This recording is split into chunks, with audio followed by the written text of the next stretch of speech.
Hello, everybody. Another month gone, and that means it's time for another PmP end of month review. That's right, the PmP, the Painters Motivating Painters Google Plus hobby community. Here we are, August 1st, and right away we're on it. It's time to talk about July, and I am joined again by both of my co-hosts this time. That's right, it's Jeff Egan and Kieran Dunleavy, and we're going to go through everybody's end of month submits. Jeff, how are you doing tonight, sir? Not bad. I got my submission in at the 11th hour last night and right under the radar inside the allotted time. So happy to be here and happy to discuss these great looking miniatures with you guys. Absolutely. And Kieran, how about yourself? How is Canada treating you these days? In this warm summer, how's your 2 months of summer going? Well, it's been a stormy summer, as if we're being lashed by Poseidon on the coast, except for I'm nowhere near the coast. No, you're not.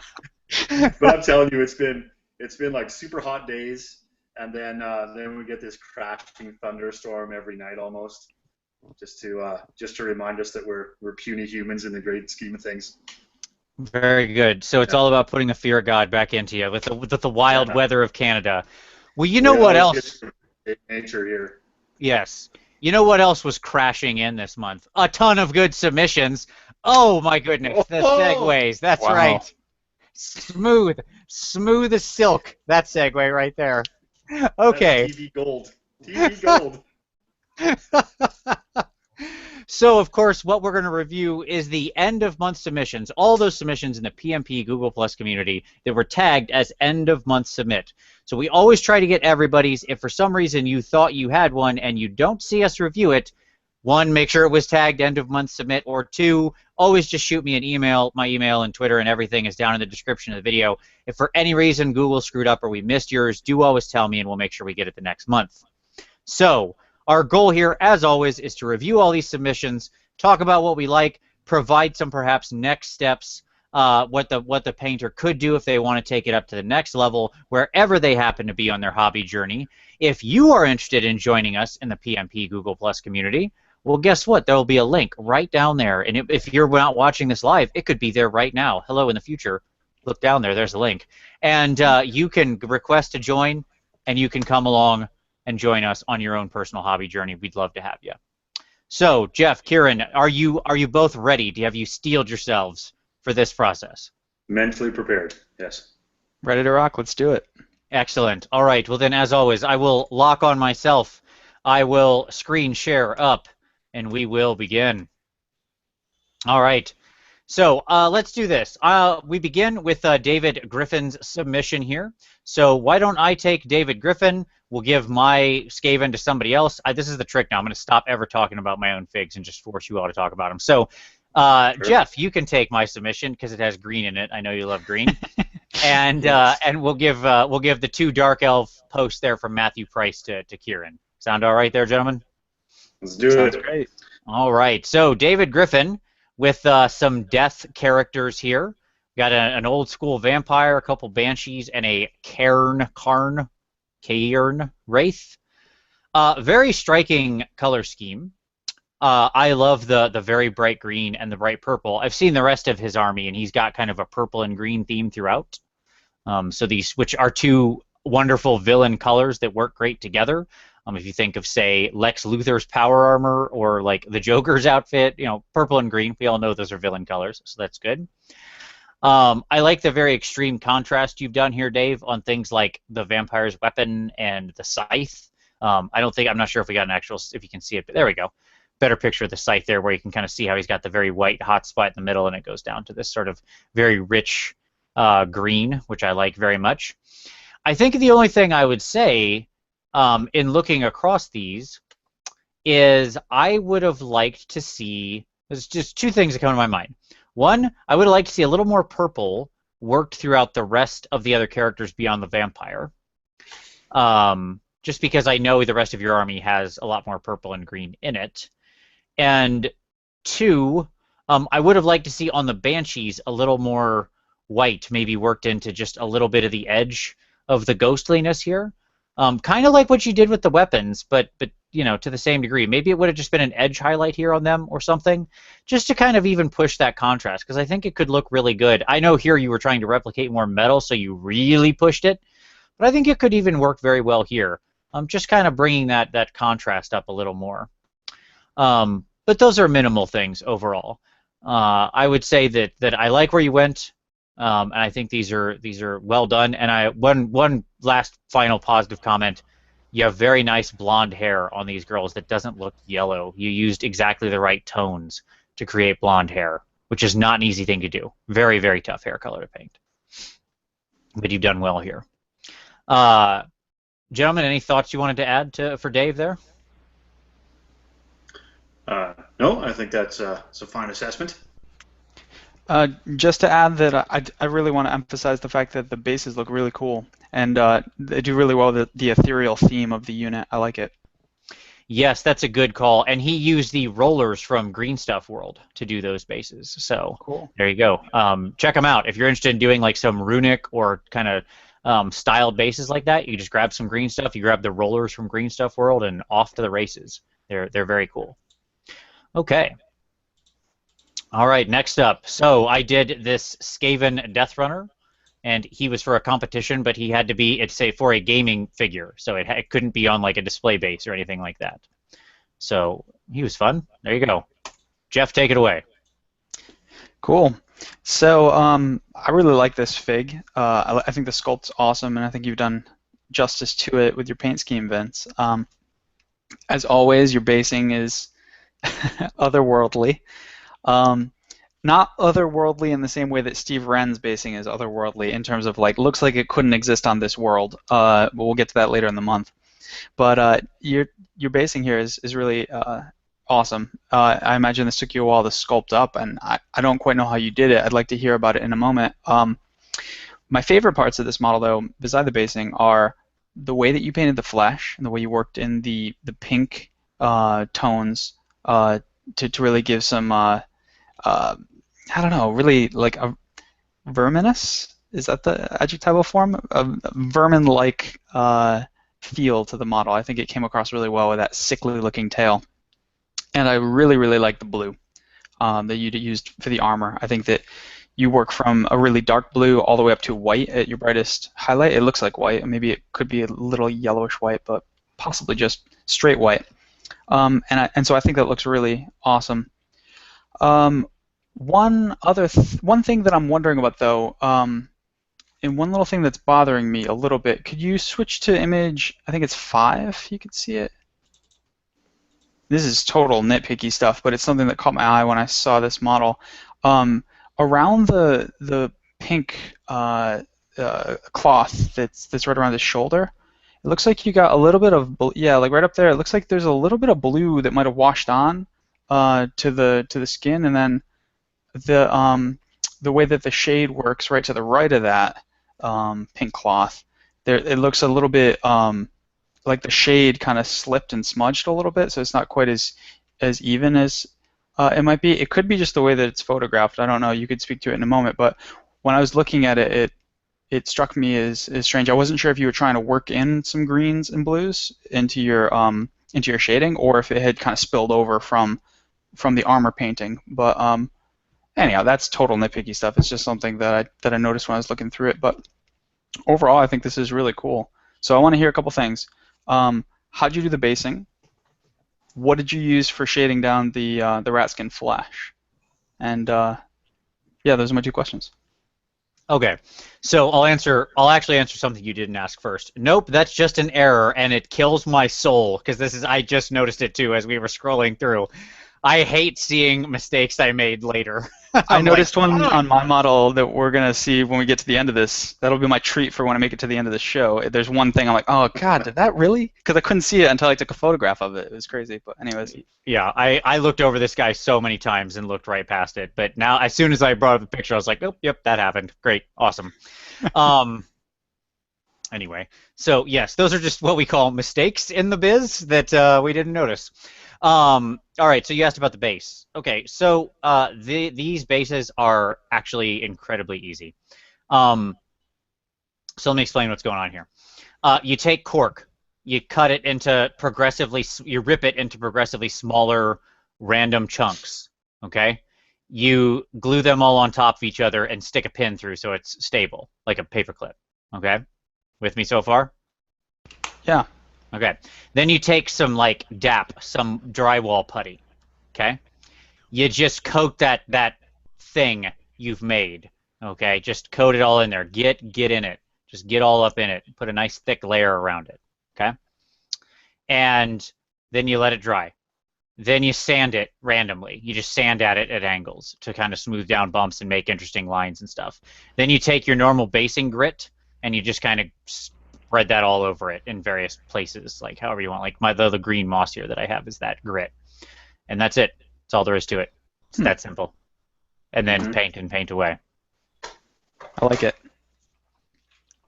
And for shading down the flesh, you use some sort of medium and mixed in some purples. Was that the plan there, or? Well, okay. So the flesh on any competition figure I do certainly isn't washed. Like there's no washes to be done. Every color has to be placed like very carefully on each muscle. So if you want to see me do it, my hobby cheating, like I don't know, the end of the hobby cheating week, I recorded myself painting this whole figure. So this is the entire scale 75 flesh set, more or less, in action, leaning toward the Arabic shadow, and then the two other shadows, one of which is the African shadow, and one of which is the Indian shadow. And so there's just a lot of those tones used, and then relying very heavily on the Arabic shadow to turn the skin to sort of a deeper tanned tone. But yeah, just basically working those. So the African shadow is a very plum color. The Indian shadow is a very deep crimson color. There you go. Gotcha. Cool. Yeah, it turned out that the musculature was real sharp on there, so you achieved that. That was really good. The other thing I want to compliment you about is balancing your basing color of your lichen with having enough sort of ghostly bluish in there so that the armor didn't appear too stark all by itself. So it's a balance, good bit of color balancing in there that I saw.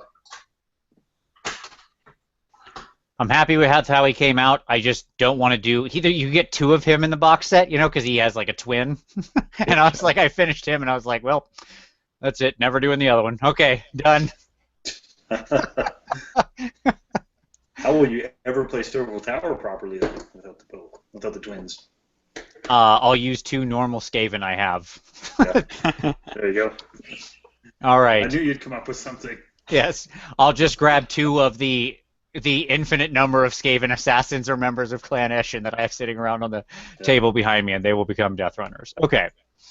Alrighty. So let's talk about Matthew Price and some Dark Elves. I'll start on the Knights here. He had done these up for Buckeye battles, which I didn't get a chance to talk to Matt, but I know he was there, so super awesome. It was a good time.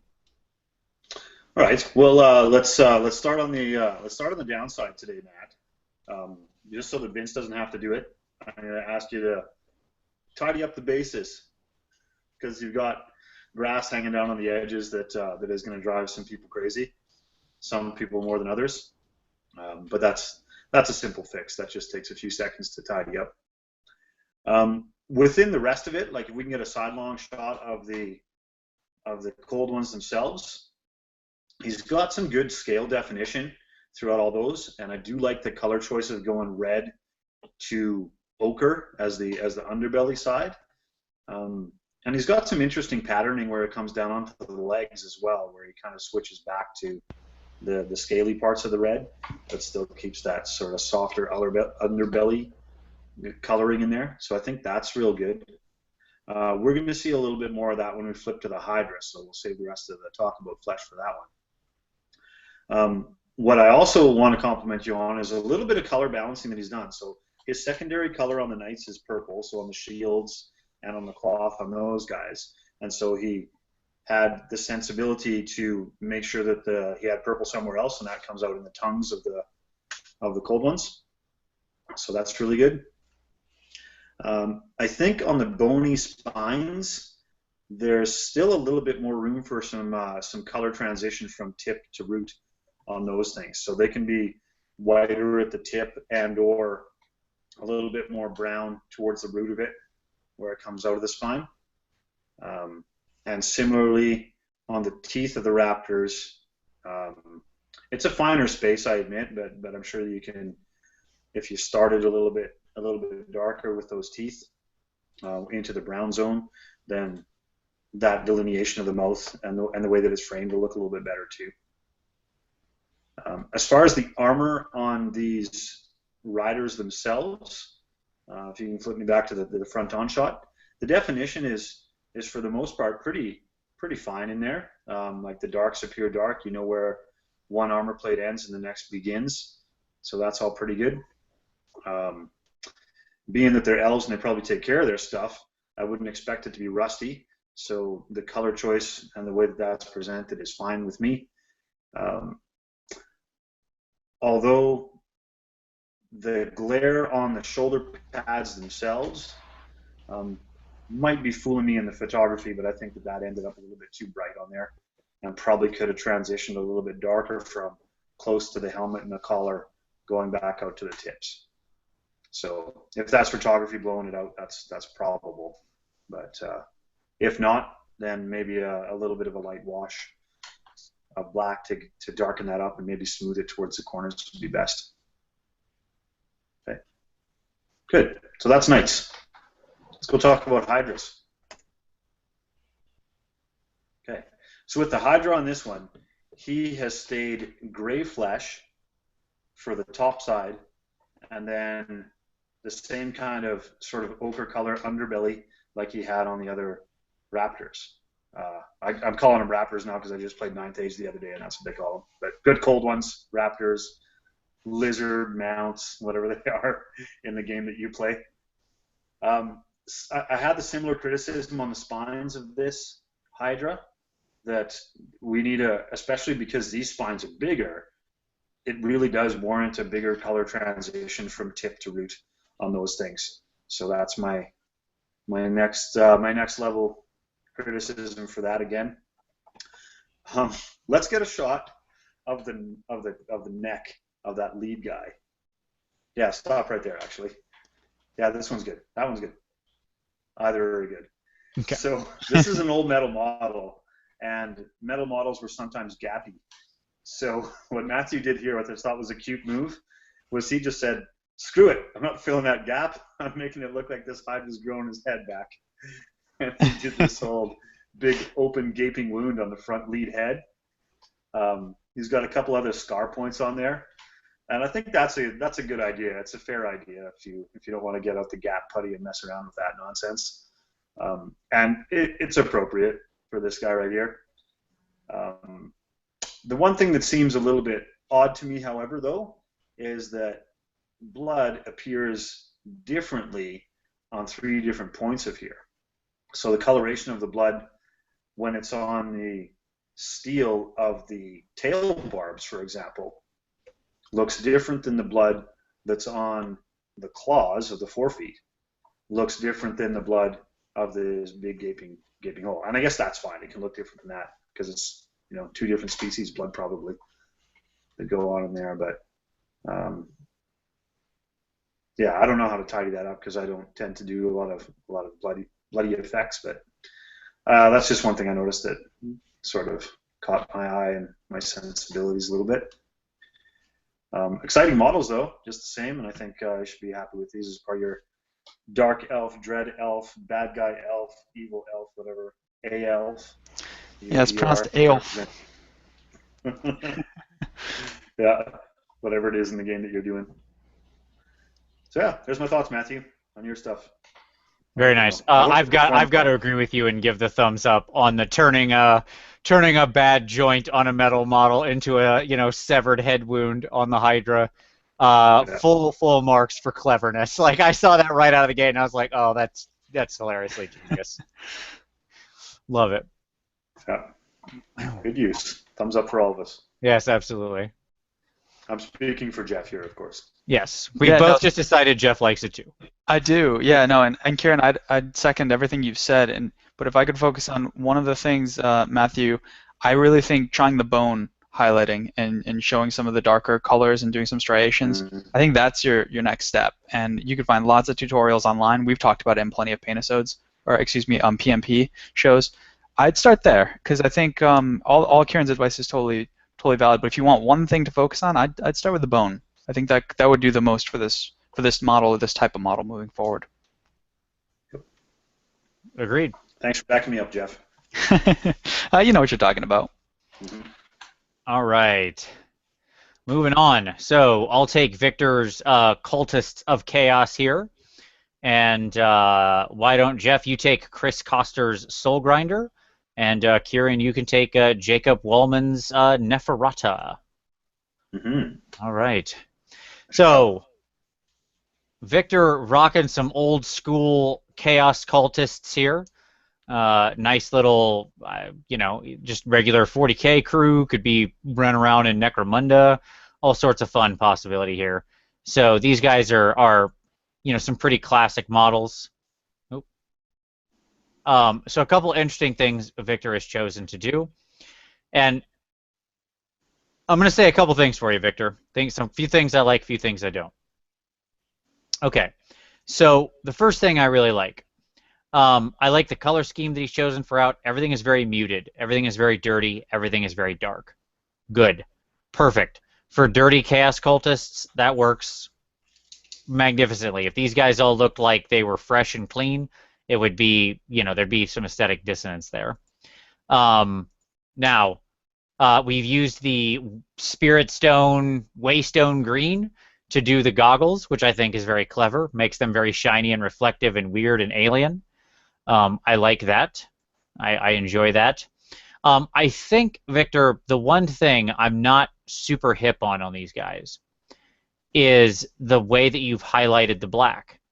You have these sorts of like pseudo edge highlights in this lighter gray, and I just feel like it's too extreme. Either because I just feel like you went up to way too high of a gray way too fast. Either that needs to be slowly built up with some smooth blends, which I know you can do, certainly, or it needs to be way muted down into like a much darker gray, because I'm not sure the edge of that black shouldn't be highlighted that light gray. Like that almost looks like you took a German gray to start with and highlighted it with light gray, which is like 5 steps up the gray meter. There's just too much white in there. It's too stark of a comparison. So that's my only real pushback on those guys.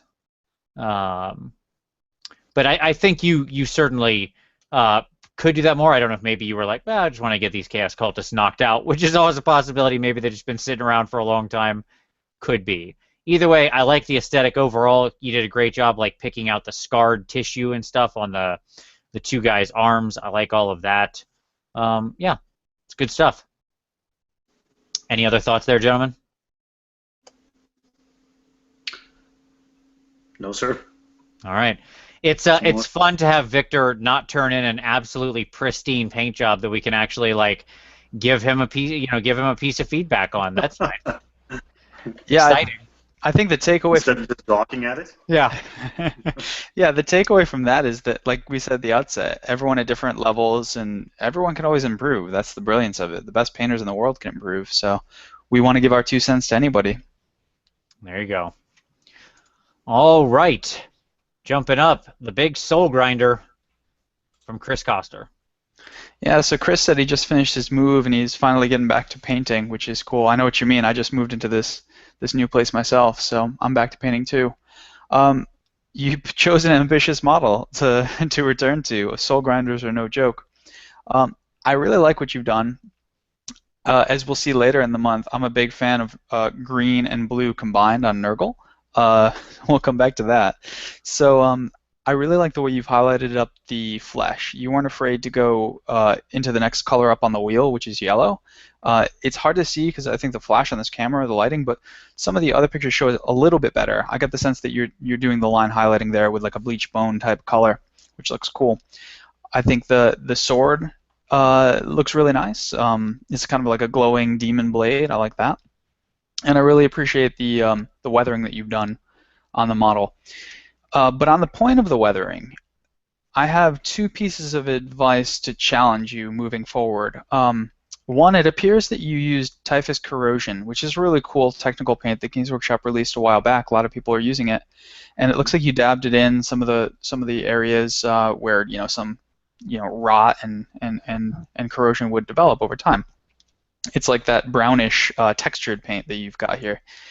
And that's good, but what I might do if I were you is highlight that up a little bit, because once that mud dries on machines like the Soul Grinder, it would still have highlighted parts where the grit is raised off of the surface. So I'd hit that up with a brown color, maybe like a Gorthor brown might work, or like a snakebite leather type color. I can't remember what the new one is for that, but something like that, like a tan, just to in lightly stipple it on there to get a little highlight to that corrosion layer.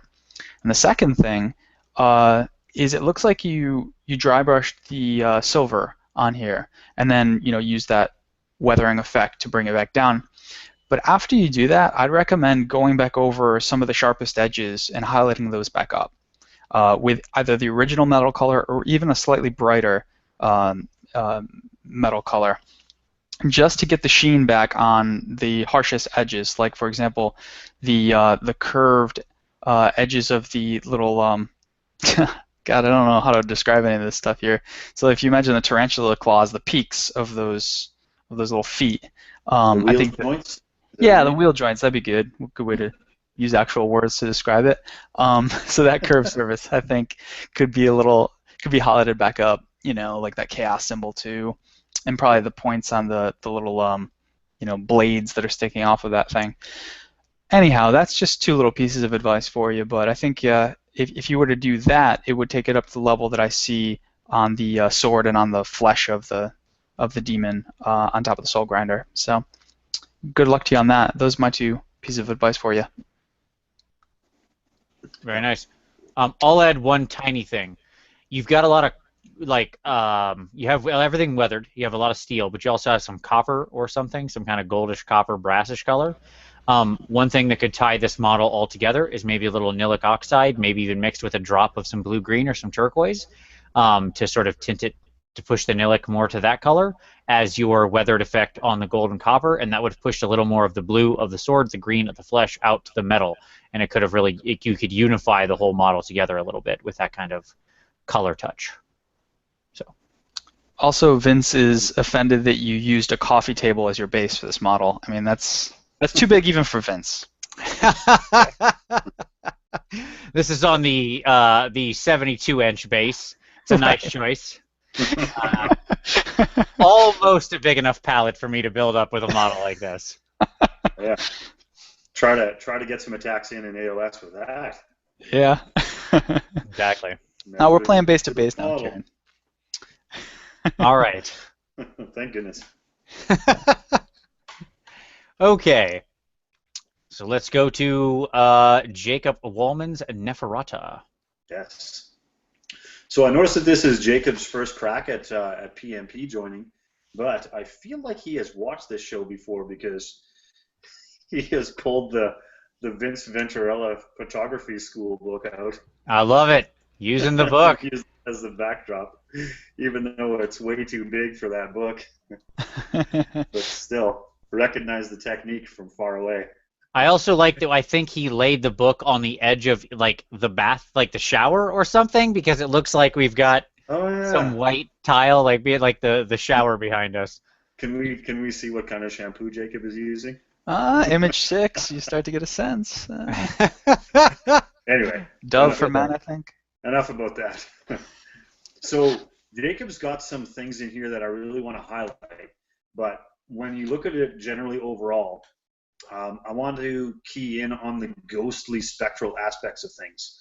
So when he's got all these greenish blue skulls and bluish ghost wisps that are curling up around underneath her, those are the things that I think can come whiter for you, Jacob. So it just sells the idea of more ghostliness to them if you come up to much, much lighter. and I think you're capable of it, because when we see on the other parts of the hide of the mount, you've done edge highlighting along the claw knuckles and up the musculature and all these kinds of places along the spines. So I'm sure that you're capable of pulling that off. Pause on that photo for just a second though, because the other thing that I want to compliment you on is claws. So you've walked it from having striations in the claws and brought it from a brown into a bone color, into a lighter on the tips. So we talked about it in the last submission from Matthew, but this is the kind of thing that I guess we're sort of talking about when you talk about claws, especially. Other bone and spines, depending on where they're coming from, can use the same technique of having those striations in there, like Jacob's done here. The other key thing that he repeats in a few places is those little medallion spots. And he really does it really well. It looks like there's actually a lava glow inside those things. There's a couple on the armor plates. There's a couple on Neferata herself. And I really like those, how they turned out. I think they're brilliant. I think that the only thing that you would do to improve those is go to the Jeff Egan school of painting and blob some gloss varnish on those things. Yes, to really drive it home. That's what I would do. I think that you've got some good chops as a painter here already. The one unfortunate thing, I guess, the one last thing that I want to look at is if you can flip us to that close-up of Neferata herself. So image 6. Yeah, there we go. Because her skin is so pale, it's hard to get some definition in there. And to do that, you might have to move into a little bit of the shadowing flesh techniques that many have used. And I guess what I mean by that is sometimes you got to do a little bit of blue tone in there, or a very light glaze or a wash of either blue or purple or something like that to give some kind of definition and edging on this kind of pale flesh. So there's got to be some kind of other hue that is not reddish or pinkish or just plain white. So try out one of those if you're willing, and I think that will show up a little bit better against all this. Gents, that's what I have to say about this. I only have one thought. For your first submission, this is awesome, fantastic, welcome, love the book, love the bright area you've used to shoot, very clever using the bathroom where it's a lot of bright white light with white surfaces to diffuse it. Knock off that gloss varnish on them ghosts. I don't know what happened there. I don't know what's going on there, but ghosts, maybe you were going for like ectoplasm? That could be. You wanted it to be like Slimer. If you saw Ghostbusters, maybe. Yeah, if you saw Ghostbusters, maybe. Sure. I think maybe it could be like a Slimer thing you're going for. The problem with it is this. You have other spectral things in this miniature, namely all the skulls that are inside her kitty cat. So gloss varnish all those too. No, don't do that. No. The problem with mixing gloss and non-gloss in a single model is that the reason you highlight things is to control where light hits the model. When you gloss varnish, you're giving the control of how the light interacts with the model over to whatever your lighting conditions are. You're saying, like, take it away, nature. You handle it from here, right? And the problem is that nature is not always going to comply. And it looks especially sort of contradictory in a model where everything else is very matte, as your reds are, as your blacks are, and then all of a sudden we've got these ghosts where light is just bouncing off them everywhere, right? So I think you would have been better served to simply, basically what Kieran said, just take the gloss out and work the whites up, force your own highlights. You would have made them look just as bright and shiny and that kind of thing. If you want to go somewhat there, use like a satin varnish or something. Just pull it back a little. That gloss varnish, gems and particular eyeballs only. Like that is I can think of a few other uses for gloss varnish, but boy, is it rare. There you go. And so if you're interested in doing that and taking it back like Vince suggested, all you need is a can of Tester's Dull Coat and then a couple light coats of that will dull it all the way down, right back to normal matte. So that's a quick fix if you want. Yep, absolutely. Having said that, though, if you love it, he said he had a delightful time painting this model. If he loves it, go nuts. It's your crazy world. You can do whatever you like. But yeah, I think Vince is onto something there, that it does throw the model off a little bit to have that amount of gloss in one area and not other places. Yeah. Alrighty. Yes, always make the model you like. That's absolutely true. Okay. So let's see. Next up, I'll take Nikimi's very unusual Ice Slayer here, which I think Nikimi has done a lot of those, which I like that idea. Kieran, why don't we give you Robert Chisholm's Historicals here from the Patriot? And Jeff, you can take Merrick's Werewolf Tempester. How's that sound? Sounds good. All right. So we had seen some Ice Fire Slayers from Nikimi last month. So this is the rest of that box set. And so things I really like here. I like very much the color scheme that you've went with. Again, it's very striking, very different. You did a good job on the I don't know what you call it, mohawk? Sure, faux hawk. Because I don't think I'm not sure if that's their hair, if it's being forced up through there, or what it is. But whatever that thing is, I like what you did with it. I like the blue and gray. You got it darker down by the bottom. Very nice. You've got a lot of good blues and grays in here. The only thing I'm not sure about is working in the normal flame up here in the red. I feel like if you're going to do this, go all the way. Just stick to your guns. Like, take it all the way and just make this like a blue-white flame. Why not? Sure, these guys are ice pirates. They have ice flames. They've got rune fire or rhyme fire. It's fine, whatever. I love the cloak coloring you did here. This transition from this deep blue into this turquoise. Oh, you are singing my language. If Jeff loves scorpion green, I love this sort of turquoise color, as any model I'll paint will probably show. So you made a great choice here. It's great. You got the little highlights picked out on the scales. That's good. Here's my two quick pieces of advice for you. One, where you're doing this white on the ice looks nice. We need to get a little more liquid into that paint, and we need a little finer brush control. Like, painting these cracks is really a pain in the tuchus. I know, I've done it a lot. And you've got to have a nice clean line. It's got to be like you've got squiggly kind of here, and it's kind of breaking up. You need very, very fine brush control. And I think ultimately most of my advice for you would come down to that. Of like, I think your challenge is just work on that brush control over time. Get your gold set up, because you've got a little places where it's not quite as clean as it could be. Just work on your brush control and keeping your paint job nice and clean.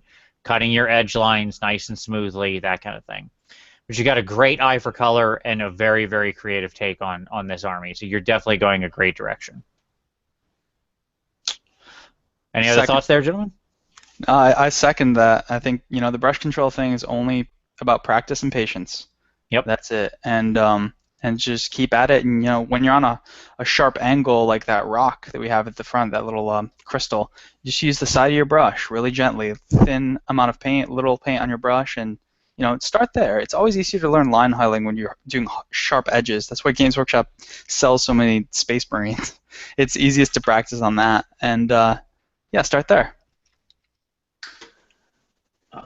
My one thing, I'm not sure I even want to put it as a criticism, but looking at the gold, I feel like I'd like it to be warmer, but then in the composition of the model, I don't know if that would benefit it. I generally feel the gold should be a bit warmer than that, but yet it's all in this frosty environment, so maybe not. I don't know. I'm just saying that out loud as a No, I think what you're hitting on there is the gold doesn't feel saturated enough, almost more than anything, right? Like, it needs a little more shade color to it of some kind, and it needs to be a little richer. And I think that's because we don't have an undercoat here, and we're using something besides a gold that actually, like, really covers, right? We're using a normal gold paint, so. And is this plumage on top of his axe supposed to be fire, is it? I assume this is supposed to be smoke, and so that's how he's painting it, as gray and black. That's how I took it, is what he's going for. Okay. I'd like to see maybe a little more gray in there, but I get what you're going for. At least at the base part of it. Yeah. Yep. Maybe gray out a little more of this, like here. But there we go. Cool submission and good use of that box. Really showing the value. Let's look at the whole box here real quick. There we go. Look at all that goodness. Mm-hmm. Nice. 3-for-1 model kit. Who'd have thought? There you go. All right. Moving on. Robert Chism and the Patriot. Now, is this historically founded, the Patriot? Is he somebody I'm aware of? It's a Mel Gibson historical film, so you can fill in the blanks as to how accurate you think this is to true American history. Well, probably not. Probably not, actually. Well, What? we've seen Robert's stuff in the past, and it's an unusual mix to our really fantasy-heavy PmP group. So I'm always very welcome of Robert's take on things, because he presents a little bit of a different style than maybe most of the rest of these do. And so that's why I appreciate seeing his stuff the most. One thing that Robert is real good at is doing very clean delineation between where stuff starts and ends, whether that be flesh going into sleeves, pants going into boots, hands over rifle barrels, etc. He's a believer in the black lining, and if we can get a shot of the front end of Mel Gibson himself, or even the little boy toting the rifle, he's really great at doing eyes on these things, right? So you can see a very sharp edging around the whole eye socket itself, and it's sharply done and boldly done. So that's my biggest compliment, because when you snap up that picture of his size comparison, where he's got the quarter right next to it, let's all appreciate the size of what he's working with there to get the eyes that sharp. So that is a really big compliment to you. As far as the composition of this, I mean, it's I guess it's period colors. They all seem, you know, like sort of washed out browns, and even the blues are sort of drab. They're not really bright and right at you, and that's totally appropriate for the period painting that he's doing. So that is completely appropriate. I think the one spot that Robert, you might want to do just to sharpen things up is, I know that you're trying to play very, very dark iron sort of gunmetal on the places that you do represent metal, but I think that axe blade could probably sharpen up a little bit with the highlight, and even if you did striations coming back from the blade edge, you know, sort of what I mean by that is perpendicular to the blade edge. If you do some streaks pulling away from there, then that sells the idea that it's actually been used instead of just sitting in the cellar for 3 months or longer. So yeah, there's my thoughts on that. A welcome sight again, Robert. Thanks for doing these. Absolutely. I love the tones he uses for all the historicals. They're so they're muted but yet very rich. Always does a great job with that. All right. So Merrick and his werewolf tempester, his third Stormcast army, I believe. So he's just, the man's unstoppable. All right, take it away, Jeff. Yeah, so what did Merrick call it? I think on a paint-episode with you, Vince, he called it the month of the wolf. Mm-hmm. But I was screaming at my computer the entire time, you got to call it the season of the wolf. Come on, Merrick. It could be the season of the wolf. So I really like what you've done here, and I think this conversion's pretty cool. You're doing this Stormcast Wolfen army. I don't fully understand it, but I enjoy it. And I think that you've displayed some of the things that we've come to most like about your miniatures in the PmP. One, your cool conversions, and you're never cautious about a conversion project and how long it'll take. You always jump in feet first, which is excellent. And secondly, you show here one of the things that you're excelling at, which is painting rocks and stones and mixing in a lot of different colors to add interest to here blue-gray stones. So here you've got some greens and some browns and purples, which really add a lot of depth to the basing. I like it. But if I have to think of some criticisms for you to encourage you to improve even more, I think I'd say two things. One, I think that the thing upon which the wolf is standing, I don't know if it's wood or something, but I think that is too close in color to the fur itself. So Vince, if you flip to image, yeah, image 2 shows it a little bit. Image 5 though is the best one. Yeah, so here to my eye, I think that you're just too close in colors with this yellow and the brown for the tree trunk. And I think that the way I might have approached it would be to pull in some green into the wood and make it kind of like a rotting piece of stump. So maybe some grays and greens in the wood instead of that brown range that you're operating in there, just to give it a little bit of separation from the model, because the model's supposed to jump off the base and really stand apart from it.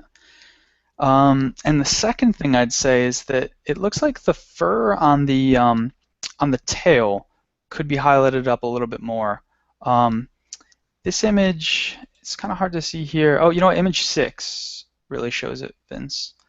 Yeah, so see here, it looks like you shaded it down quite a bit, and so you brought in some really dark colors to the recesses, but then you didn't bring it back up. And I think that especially toward the tip of that tail, you want to really highlight it up a little bit more. So getting back into that tan range, or just mixing in some light yellow to whatever brown you're using to shade it down would do the trick there. But something to make that pop a little bit more, I think, would go a long way. Overall, I think this is a cool model, and like all your models, it's an interesting conversion, one that definitely adds a lot of excitement to the model. But yeah, just a couple of things to work on there that I'd give you as you move forward and continue to improve as a painter. I agree. I like it. I think here's my one other thing. This is the only picture truly in focus. Oh, I had that on my list. Yeah, scolding him because he has a light box, right? Yes. Yeah, so use your light box. What are you doing, Yes, guy? I feel like this is out of focus. Like, don't just let your camera decide the focus, force the focus. You can pick the focal point, because like right now the camera is not focused on this guy's face. It's focused like about here-ish. Or right? The stones are actually the sharpest thing when I look at it. Yeah, exactly. Like it's somewhere that's not here on the model. Sure. So, all right. Very cool conversion. All right, so moving on. Let's see. I'll take Mickey's niece with Sophie's submission, and why don't I take that, and then Steve's spider, and then Jeff, if you want to handle Tuna's Shaggy the Shaggoth, because I know you've got some thoughts on Shaggoths. Yeah, sure. And Kieran, you can take the old school Tomb Kings. All right. From James. Yep. Yes, sure from will. James Wilson. Yep. All right, so let's start out with, so Mickey is teaching her niece Sophie to paint, and as we have commented previously, we're staring down a future Golden Demon winner here, no doubt, because she's like 8, I think, or something, and does a great job. So here again, you can see her previous model that she painted last month as the two of them stare down in certainly an epic confrontation. Mickey points out that she didn't remember how bad those old lizardmen were until she got this thing out. Yeah, the 5th edition Saurus, they're really bad. Yeah, they're rough to paint. That's what I cut my teeth on. Oh boy. Yeah, they're not great models. Okay, so, but once again, I think it's funny the things that Sophie does right, and that she just recognizes. Things like she has this bright blue tongue, right? And you're like, well, that'd be too much blue by itself. But then she also has the lizard man's little tabard in the same blue, and has blue worked into all the scales, right, for some more color balance.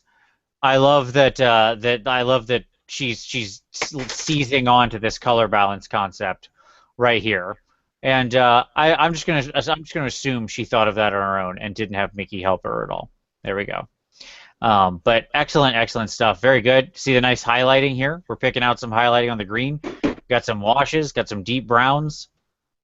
It's very good. And what I really love, Sophie, is that you went all out on the base. Look at this big giant rock. This lizard man. Look at how tall this guy is. Let's go back to here. He is ready to take on that horse. That's what I like to see. Significant basing. It's great. Alrighty. It's good stuff. I have a niece who's 7 years old. Her name's actually Sophia, which is very similar to Sophie's. And I couldn't imagine sitting her down for more than like 3 minutes to do anything. So the fact that Sophie's sitting down and producing really masterful work is impressive. I think it's great stuff. And what I also think is impressive, what she says about here with this, is that if it doesn't live up to her previous work, it's only because she spent most of the time teaching her friend how to paint as well. So not only was she painting, but Sophie was also teaching her friend how to paint. Look at that. That's the spirit of the hobby right there at a young age. All right. So next up, Steve Wren. We're probably going to have some stuff to say about this. So Steve's incredible Arachnarok here. Absolutely fantastic. Got the big base. I love that he used the red soil, like the sort of Martian iron earth soil, because that's not. You can go plenty of places on Earth, by the way, and find red soil. That's not actually that weird. But he's also used some normal, more sandy rocks to balance it out, so that immediately strikes in me a sort of out west, kind of a Utah, Nevada type of area. I love that. I love the way he's worked in all the grit and terrain. We got like some wood. Like Steve's basing really is just phenomenal, as I think we all know. The choice of color here is incredibly well balanced. Obviously, Steve's an amazing painter. I don't think I need to be telling anybody that. It's sort of prima facie. But just to point out a few very smart things that Steve did here, he's got the big red model.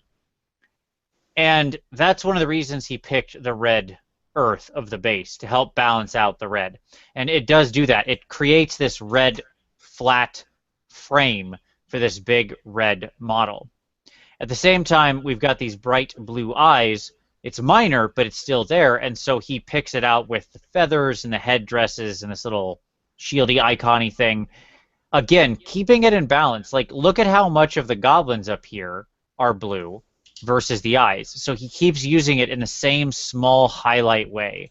He doesn't just go and, like, make this whole web blue or something crazy, right? It's a very nice balanced play he's got. And then everything else he keeps in neutral tones. Browns, grays, ivory, that kind of thing. So all in all, great. And I would just like to point out that he even went to the trouble to run a whole bunch of extra string here on the howdah to sort of create more of a fence for the goblins, which is just it's a tiny little thing, but it's a fun thing, and I like it. I love that he took the time to think about that. Like, it would have been easy not to do that, right? But as he sat there, he was like, what else can I do to take this up to the next level? Boom. He created some OSHA safety for this for these goblins. Don't want them falling off. They're going to die in plenty of horrible ways. You don't want them falling off on the way to the battle, so there you go. Yeah, that was probably the first group of forest goblins that ever concerned themselves with safety first. Absolutely. Hey, whoa. Guys. This is we come on, 3 feet on this rope wall. Let's go. We can't be tripping out of here. Yeah, I mean, look, image number 8, you can see the guy who's getting his face bitten off by a spider. He's not going to fall off, you know, because he's got that rope there. It's good. Exactly. Yes, the spider might be stabbing his eye out, but at least he's going to be able to remain on the other spider, so that's nice. Sure. Thank you. No, but I think this is a really awesome model, Steve, and I love the story it tells. All the way from the basing to the tied-up goblin on the tree that's sculpted onto the model that you can see in one of the parts of the miniature, to the way you've arranged the goblins on the model. All of that was done artfully and intentionally, and it really comes through. Great stuff. As always, Steve, absolutely fantastic. Kieran, any other thoughts? No, nothing. Nothing that I want to add. I appreciate the work. Maybe if I have one small thing to say is that he goes to orange or even yellow where the kitten comes to a joint, like if you look at the forelegs, for example. I think that could be a lengthier transition. Might benefit from taking a little more time to get from red to yellow. Maybe a little orange worked in here underneath, just a slight sort of hint of it, perhaps. More of a distance. Like you have a large surface to work with, so right. For it to go mostly red, suddenly yellow. Just a thought. Yeah, sure. Maybe soften that changeover. All right. So from Tuna Sandwichify with the Elder Dragon Centaur, that sounds right for the Ninth Age name. I'm just going to assume Tuna's right. He knows his own army. And his Barbarian Chief, which is, of course, our Dark Oath Barbarian from the Silver Tower. Sure.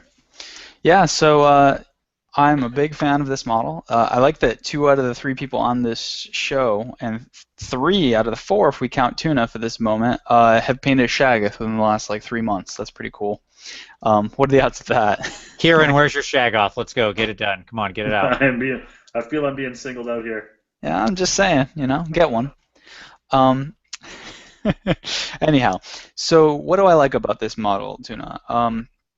My favorite thing about it is the color composition.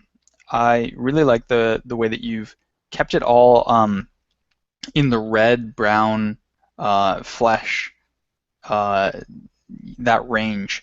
It's all warm colors. And I think that it looks really good together. Your only neutrals here really are the brown and the skull, the brown and the wood, and the flesh itself is a neutral, but the gray cloth. And so nothing really takes it out of this red area. So I really like this composition that you have here. Critiques.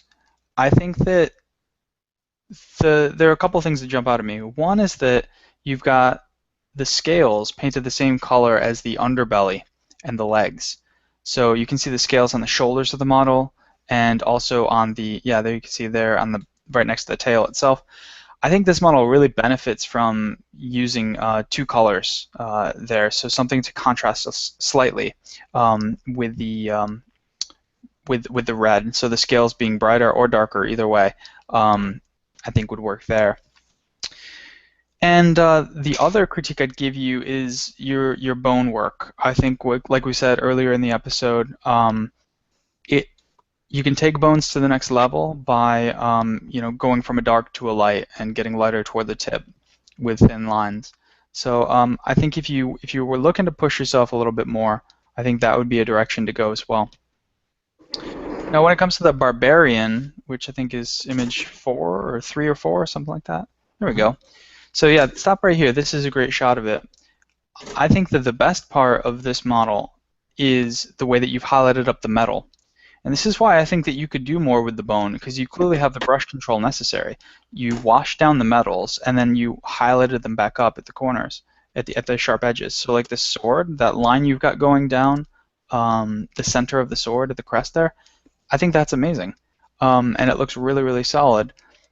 And I think that the way that you've highlighted the shoulder pad, the bronze shoulder pad with really deep wash in the recesses to shade it down, and it's a really shiny bright at the edges where we're getting that highlight off of the lighting that you have. I think that looks really, really solid. But just to give you a critique to push you a little bit further for this model too, if we skip to, I think it's image number 5, Vince, the way that you've washed down the cloak, yeah, so if you see there, and yeah, Vince is pointing right to it. Yeah, once you get too much wash in an area and you let it pool up before it dries, it starts to do this crackling white, faded color that looks really strange. So you got a couple options moving forward. One, use a little bit less wash. and even thinning it down with a medium and using a couple thin coats, that'll stop that problem from happening. Or if it does happen, like it has here, I'd go back with a dark brown and dab it into that area to shade it back down. Because yeah, you don't want the exact opposite thing to happen when you're shading. So when you put too much shade, ironically, it gets really white, which is the opposite of what you were trying to accomplish, and it sticks out because it's in an area that looks like it should be darker. But again, overall, I think this is cool. I like that you're keeping in a color scheme of reds and browns and flesh colors and oranges, and I think that looks really good. So good work, and keep at it. I would let's take this opportunity to talk about using washers for a second, because that was my point I was going to bring up looking at this. The reason it turns white like that, guys, is because the Citadel washes, if you're using those, have some kind of component of wax in them. So that happens for two reasons. One, if you don't shake it up enough before you even use it, that's going to happen. Even if you do it pretty lightly, you have to really mix that every time you pull out that pot to use it. But I think the reason it turns out like it does here on this model that we're looking at is because a lot of painters feel like they want to turn it into that color immediately, right? So they're starting with a very pale color. I want some shaded areas, so I'm just going to keep putting this on until it gets to that color that I want. And that's the same concept of trying to paint white over a dark brown, for example. Right? You just can't do it in one coat.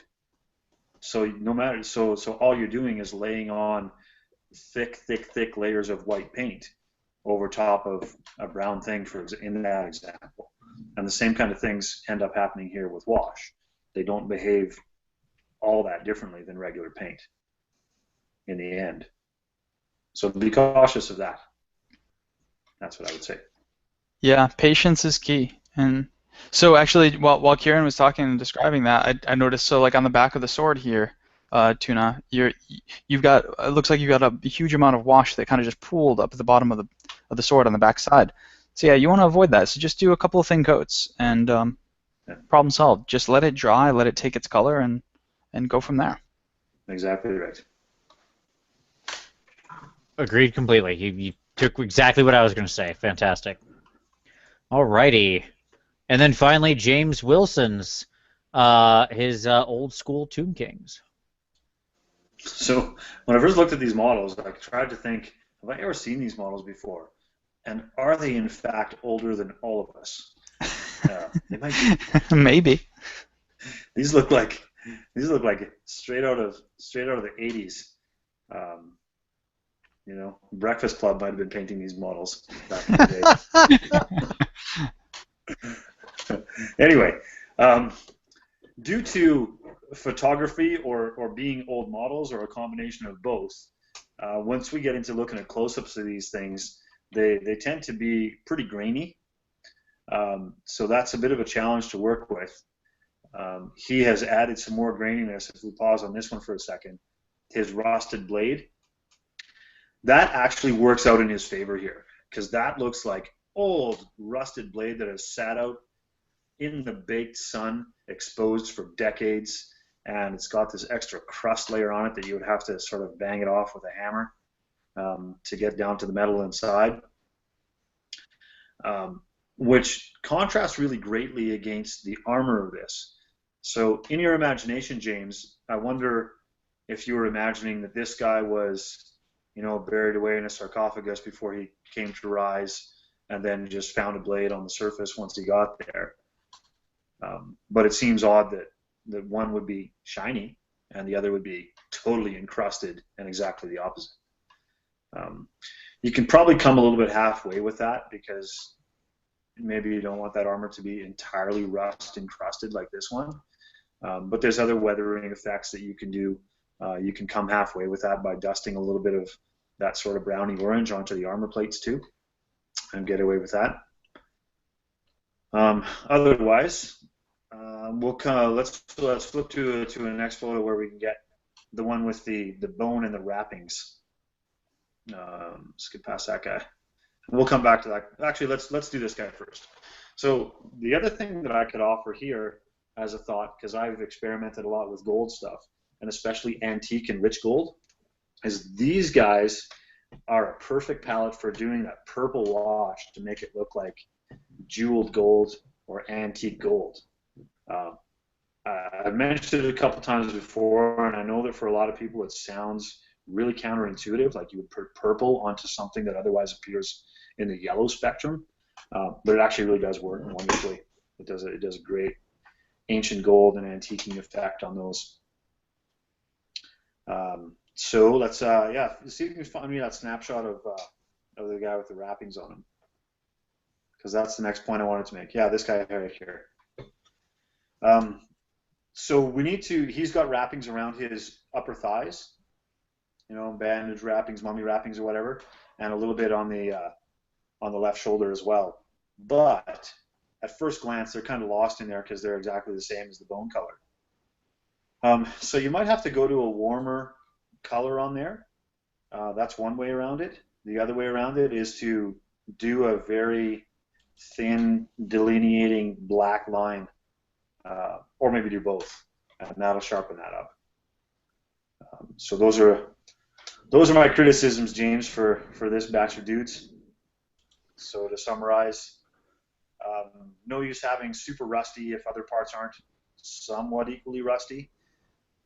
You can do some gilded gold and very rich gold with some purple inks, and a bit of delineation on those bone versus bandage colors. I think would be big steps up for these guys. But just the same, I want to finish off on a good thought, that you are a brave man to do these ancient 30-year-old models in the state that they were in and turn them into something that still is above passable for sure, even at their current state. It's still looking good. Absolutely. Yeah, the bandage thing is always a classic challenge for myself as well. It's just tough because you want to make them white, but of course they're next to bone, which is white. Yeah, I agree with you. I think usually going for the yellow is the right answer, like yellowing them out. All right. So let's see. Why don't I take I'll take Tuna's Chaos Lord here. I didn't notice yet. Very different than his previous two submissions. And why don't Jeff, if you want to take his little halfling, and Kieran, you can take the Ripper Dipper Doos. Justin, yeah. And Vince, John has another D&D model right above it too, so I'll tag team both those. Oh, there you go. Excellent. Yeah. See, good. Way to catch me. Excellent. Good work. Good work. Well, let's do this then. I'll talk about Justin's stuff right after here. Yeah. And then you can double up on John's. Perfect. Yeah. Sounds good. There we go. All right. So Tuna, Chaos Lord, Spear of Yagnir. Sure. Okay. All right. Things I like right out of the gate. I don't know where you got the base. I love it. Look at that. That's fantastic. I love the big, tall, rocky base. Things I don't like, the base is too samey colored. We need more dry brushes and washes, making that stone looking more natural. I would say the same thing with the wings. With the wings, I like these big feathered wings. I want to know what these big feathered wings are from because they're sweet. He probably says in his comments. I'm going to have to go research that separately. I love these wings. But I want to see some more tonal variation in those wings. We were all waiting for it. There it is. When you've got feathers, they just, even on a bird with white feathers, they just aren't actually white. There's lots of different grays and browns and blues, or you can pick and fill, but you want to bring that out to the fore. They're going to be different at the base than at the tip, and there's no one direction for this. Some are lighter near the base and darker near the tip, and vice versa. It's all fine. Do whatever you like. The point is, wings are the perfect thing because you can dry brush them and wash them. Same with stone. It's all just washes and dry brushes. The two simplest techniques repeatedly applied, and you're good to go. Things I like is you've got a nice rich gold. That's good. I'm not sure about the spear being this rusty. Like, that is one rusted spear. Maybe that's part of the background of this, what this particular spear does. So I don't know. I don't remember what this spear does. If it in fact is some kind of rusting weapon that turns things rusty and chews up armor, then okay, I'm all right with it. But I'd still love to see some orange on this rust to really pick it out, rather than just the typhus corrosion.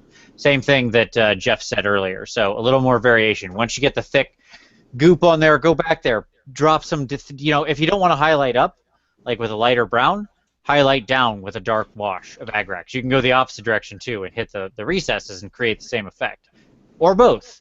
But just add some more variation in there. My only other little thing is I'm not sure about the purple. You got a very little bit of purple.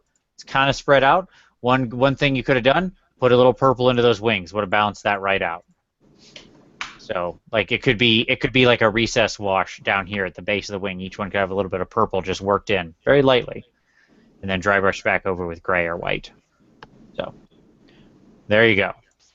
Those are my thoughts. Mm-hmm. All right. Yeah, it just needs more depth overall in all those color surfaces. My thoughts. Yep. Agreed.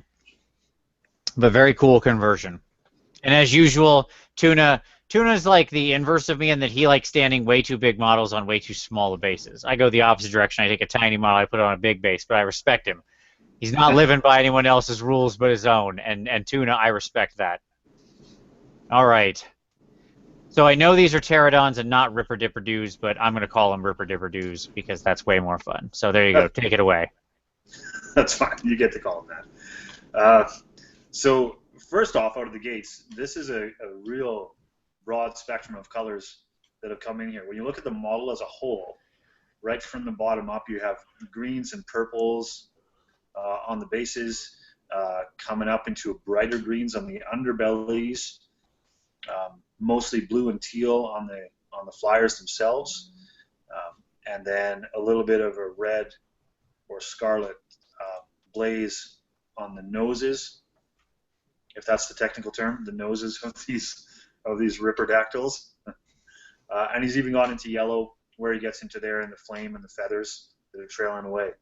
So I think that, Vince, you were mentioning that you had a paint challenge where you had to use a full spectrum on a model. Correct. This would have been your better choice. You could totally pull it off on me. Would have been all justified. He's almost organically done it right here, frankly. Yeah. But if we look into so I commend you for that. You've actually managed to do that without looking like a gaudy kaleidoscope, which is somehow hard to not do when you're using that many colors. Like, when you look at your whole paint collection and you decide, I'm going to use them all, which is a common thing of a novice painter. It gets you in trouble. But it seems fine here. I think that when we go into criticisms, here's what I'd like to talk about. If we can get shots of both the underwing, as well as there's one shot that gives me a sort of a flat over the top, looking at the pattern of the top wing. But both thoughts would be the same, and that is that there is a lot of texture in these things, Justin, in the wing membrane themselves, that are lost because it's just been sort of mono flat painted. Admittedly, the underbelly side here, you have left some delineation of darkness in the green so that we can see the edging around the armatures that go through the wing membrane, and also around the musculature that comes up into the chest space. But if we flip it around and look at the top side, we don't have any of that. Like this shot right here. So the wing armature is not delineated from the wing membrane itself in any way. So there's a couple of things that you could try here, because if you look really closely, there's really lots of cross-hatching throughout all of that wing membrane. Of course, you can do some highlights on the armature itself to make that distinguish differently. But if you were to do some kind of wash or glaze to catch into those folds of the wing membrane, I think that would help out a little bit, and that'll be fine. I know that you're trying to preserve this painted on pattern, that you reflect on all of that. But even if you have that delineation, it's not a real deep cut on these models, so you could do that and get away with it, and it'll still show up fine. Yeah, so those are my thoughts on this one. Oh, also I want to give you a nod for doing flames properly. Again, the trouble is that sometimes people start dark and work their way to the tips being light, but you have done flame properly by trailing off into a dark smoke and starting with the white and yellow closest to the source of the heat. So well done there. Agreed. Here's my thought on how you could achieve what Kieran's talking about without ruining your pattern. Undershading. Before you ever laid the paint down, if you would have, sort of either zenithal this out and then dry brushed the heck out of the wings with an extremely shock white, washed it with an extremely thin black that just got down in those cracks, and then dry brushed again very lightly, and then applied your actual colors through thin glazes you've built up a couple times. I know what I'm describing is a longer process, but it would make it so all the undercolor, all you'd spend time doing with your next layers of paint is toning it down so it wouldn't be as stark, not as shock stark as white to black on your undershade, but it would make it so it retained all the subtle edges of there. And then you could just go in and paint your pattern over top very lightly and bing, bang, boom, there you go. Yep. But yeah, I agree. I love the patterning, by the way. Like, that's super cool. You mentioned it. I second it. It's great stuff. Yeah, it looks like you took it right out of a reference book. Yeah, whatever it is, it's really cool. I like the color, too. Like that very deep blue with the lighter blue. Yeah, it's great. All right. Well done. All right, let's pass it back over, John, with the two D&D characters. And I love this little halfling dude. I've got one of these guys. Great fig. Yeah, he says that it's got the second most hit points in the party for D&D, which I didn't know halflings could be tanks, but okay, cool. Hey, I look, like it. Hit points are not a physical representation, my friend. Anybody can be tough. Sure, yeah, sure. So yeah, we're gonna do both your D&D models together here, but when we're talking about this one, I want to bring up something that really impressed me. So you've got a really small model here, and the temptation I think would be to just keep it really simple and pick maybe one or two colors and just finish it up really quickly and move on to the next miniature. And so I really appreciate the amount of different colors that you've worked into this model without making it look too busy. So here you've got a very light yellowish green color. You've got sea green hair. You've got the green on the base, the flesh, all the metals, and yet to my eye it still looks about right for a miniature. You could have possibly cut out one of them, or maybe made the green of the hair work into the base, the green of the base a little bit more if you wanted to simplify it a little bit. But overall, I think it looks pretty solid. So I like that quite a bit. And Vince, if we could move on to his second submission, I've got some other things I want to compliment him on there before I give him a couple of critiques. So a couple things here. One, I think that your winter basing came out really well on this model. I think it works really nicely with the paint scheme that you've chosen for the rest of the model. I like that you've done freehand. That's a little bit more attention to detail, a little bit more more than the average painter does on any given model, and I think you have that really nice long cloth there that you took advantage of by using some freehand. And the other thing that I really want to compliment you on is you wrote about this in your comments or in your introduction, that you actually cut the pages into the book. We can see it, I think, on the first image, Vince. Yeah, so that book, that texture that he's got there, he cut that with a with an X-Acto blade because it was all just one metal piece or one solid piece, and he did the work of actually adding that little detail, and so so I think that came out really well, and I applaud that effort. But on the subject of attention to detail, and since you're into that kind of thing, I've got a critique for you that I think you should run with. When you're doing your freehand, I think it's really important to be a little bit neater with the pattern. And I know it's really tough because freehand can be difficult, but when you do simple patterns and you practice it, it gets easier every time. I think that you want to use that freehand, that brush control to paint down a darker color first. possibly even black if you wanted to do that, and then paint the image on top of that. So essentially what you'll create is a dark line around the edges, or even a black line around the edges. And then work it up with a couple of highlights as the color gets closer to the center. So here you've just got, it looks like a one straight color red that's like a very vibrant red right over the white, and so it doesn't quite pop as much as it would if you had a nice outline to it.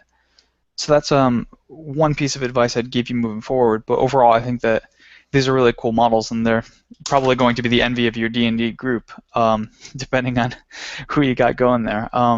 So I think it's really cool. I actually have to get my figure painted up for my group. I've been slacking really badly over the past couple of months, but it really adds a lot to a D&D table when you've got a physical manifestation of your character. I think that's cool. So good work.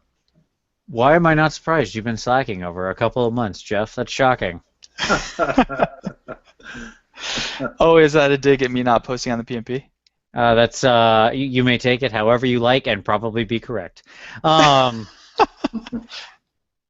right. Okay.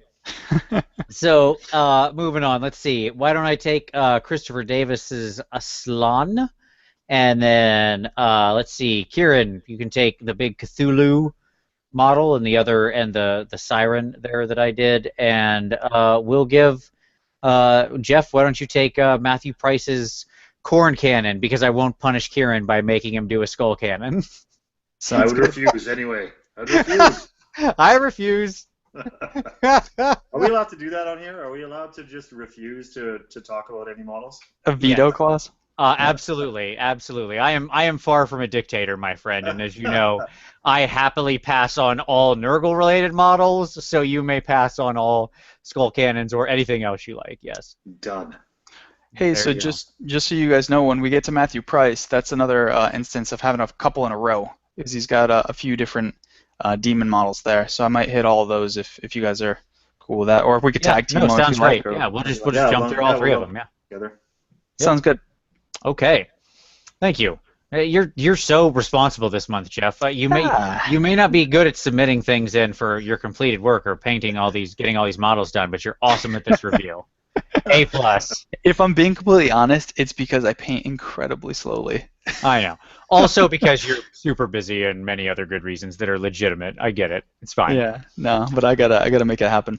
Yes. Didn't you move this month too? Yeah, I also moved. Yeah, it's always a bit disruptive to painting. Okay. So, excuse me. Christopher Davis with the Slan. Alrighty, the big Slan here. All right. So, what do I like about this model? Okay, here's what I like. I like your stone. Like, if we look at the back here, we got a lot of different fun colors worked in. The lizardmen are always fun for different colors, so you got a lot of that. I like your bone. This is a great example of exactly what we've been talking about. You go from very, very dark up to very, very light. You walk the whole transition. Perfecto. This is great. This is exactly what we were talking about. Okay? And I don't mind, some people are all about the striations, sort of the vertical lines. Some people are all about the fade. I don't care. Both are good. You can do it whichever way you think looks the most visually appealing. Natural animals occur in nature that have both. Good stuff. I like your interesting choice of a vine color. You went with sort of this very light brown, which is nice. It contrasts against the gray stone. That's good. So I like all of that. Now let me just make a quick note about the yellow back here. Stop trying to paint yellow over black or whatever you're trying to paint it over here. It doesn't work. This is not going to work. This is never going to look right. Yellow does not go over any color except flesh or white. That's it. Or orange if you happen to be working with fire and you're or something where you're mixing yellow into orange. So whenever you want to do yellow and have it not look like this, okay, where I can still see the color under this quite clearly, you need to get a good, heavy, high pigment foundation color, base color, Vallejo, extra opaque, I don't care what you use, of flesh tone if you want it to be a warmer yellow, or white if you want it to be a more bright, cold yellow. Okay, You lay that down, and then you just drop your yellow over top of it. Unfortunately, if you want to paint yellow, it means undershading. That's the simple answer. Okay. So now let's talk about the front of this guy, because this is the only part I'm truly mystified by. I don't know what's going on here. Like, I don't know why this frog here is black. I'm not sure what you were aiming at. I don't know what this is meant to represent. Like, the way you've chosen to paint him, I kind of lose that he's a frog. When I zoom out, you've got so many other great color choices, and then I've got this big black splotch in the middle. And it makes it so I can't see anything else. Like, let's zoom all the way out to here, right, to where I'm just looking at the figure itself. That doesn't look like the frog from a distance, and that's the problem. So what we need here is, like, I don't know what you were aiming at with the black. I feel like this should just be the same frog color, and I think what we need is just a little bit sharper brush control here. Probably move this in. If you want the specks or the spots, I don't mind the spots. I'm totally cool with that. You know, have some black spots on his belly and on his head. Yep, that works. It's all good. But having him be all black like this, I don't know what this is meant to represent. Same with the striping. Like, I lose where his eyeballs are at, or his face is at, or his musculature. I kind of lose that. I have to, like, find the arms to find him. So I just don't think that part works. And so what I would say is we need a color here, and we need to outline this frog's delineation to keep that going. You've made so many other great choices here. The feathers that you did with the multicolors, the little skinky here that looks absolutely great. You thought I didn't see him? I saw him. He looks fantastic. This guy's great. You got a nice soft underbelly, this beautiful green color, red in his little fin with a nice little white stripes. Like, there's so many good choices going on here, Chris. I just feel like this one was a miss. So that's what I would say. Overall, very cool submission. If I was you, I would go back and touch this up and honestly just paint this the same color as the rest of the frog and just work black spots in. Okay. I think that there's certainly some varieties of very tiny little tree frogs that are mostly black with a lot of orange on them. So I imagine that's probably where he was going. I don't disagree with you though. Like, it looks like a void. A big dark void in the center of the model, amongst all this other colory splash stuff. It could have probably been worked out better in a bit of the reverse, right? Like, if he had that orange in the center, and then gone black on the outside, then he would have had actually a definition around before it goes and transitions into his lighter feathers or the bright skink that's on his shoulder. That might have been how I'd tackle it. Right. And still represent his tree frog love. Agreed. Alrighty. So, Cthulhu and a siren. This was a fun little commission I did for Casually this last month. So here we go, the big boy. Yeah, it's a big old monster. Well, I think that you've captured the horror of the deeps with this guy with his super pale, ugly skin. There's some spots on here where you've done a good job of making it look translucent. And if I can sort of, because I like to do this, I'm going to parallel back to when I was talking about Neferata's skin tone earlier. And that is that you have some undertones of purplish in there to make that sort of shading and delineation in what is otherwise an almost perfectly white or almost translucent skin tone. So that's how to do that. If we're looking back on it. That was by Justin, wasn't it? If I remember right. No, Jacob. Yes. Jacob did the Neferata model. Yep. Okay. Yeah. So some styles like this would help that out. So Vince, I commend you that you were able to capture that here. And I remember looking back, now that I look at the top of this guy's head, I remember that Casually over the last couple of months was trying to do his little Gene Stealer ghoul conversions with that squid patterning on the top of the head. Yes. Which you managed to carry through. Yeah, so that's pretty happy. Of course, the big feature of this model, and what everybody will notice when you look at this, is your cosmic patterning within the wings. And we brought in a whole bunch of colors into there.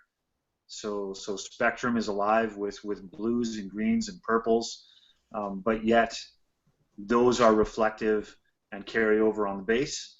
So I don't know if you got to choose how the basing was done with this commission, but it certainly complements itself there, and that's really good.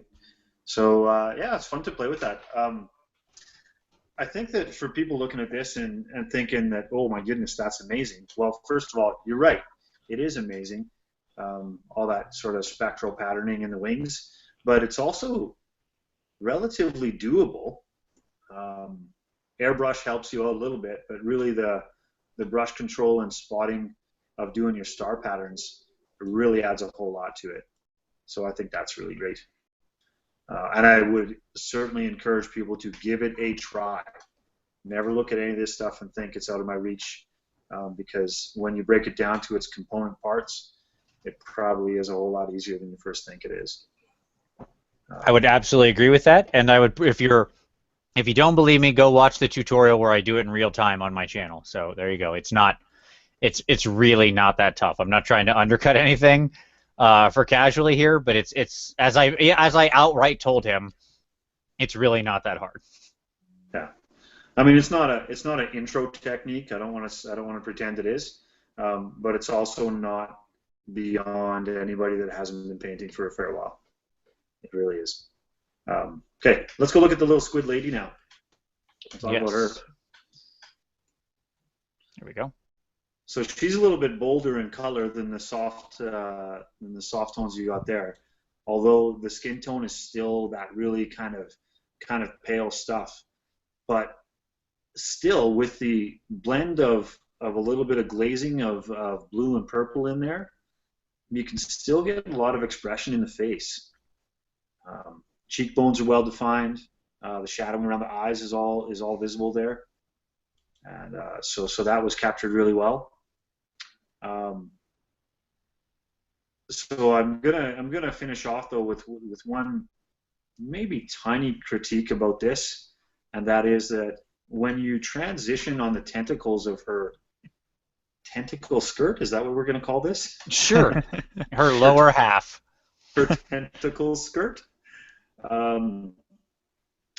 I feel like that might have been served better if you were paler purple at the top of the skirt and moved a little bit darker as you transitioned into the red and pink, and then still came back out to a lighter tips.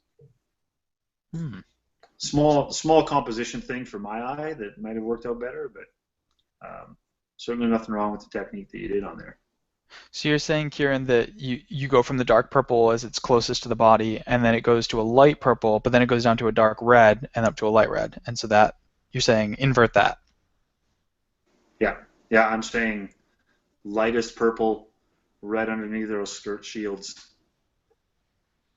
Interesting.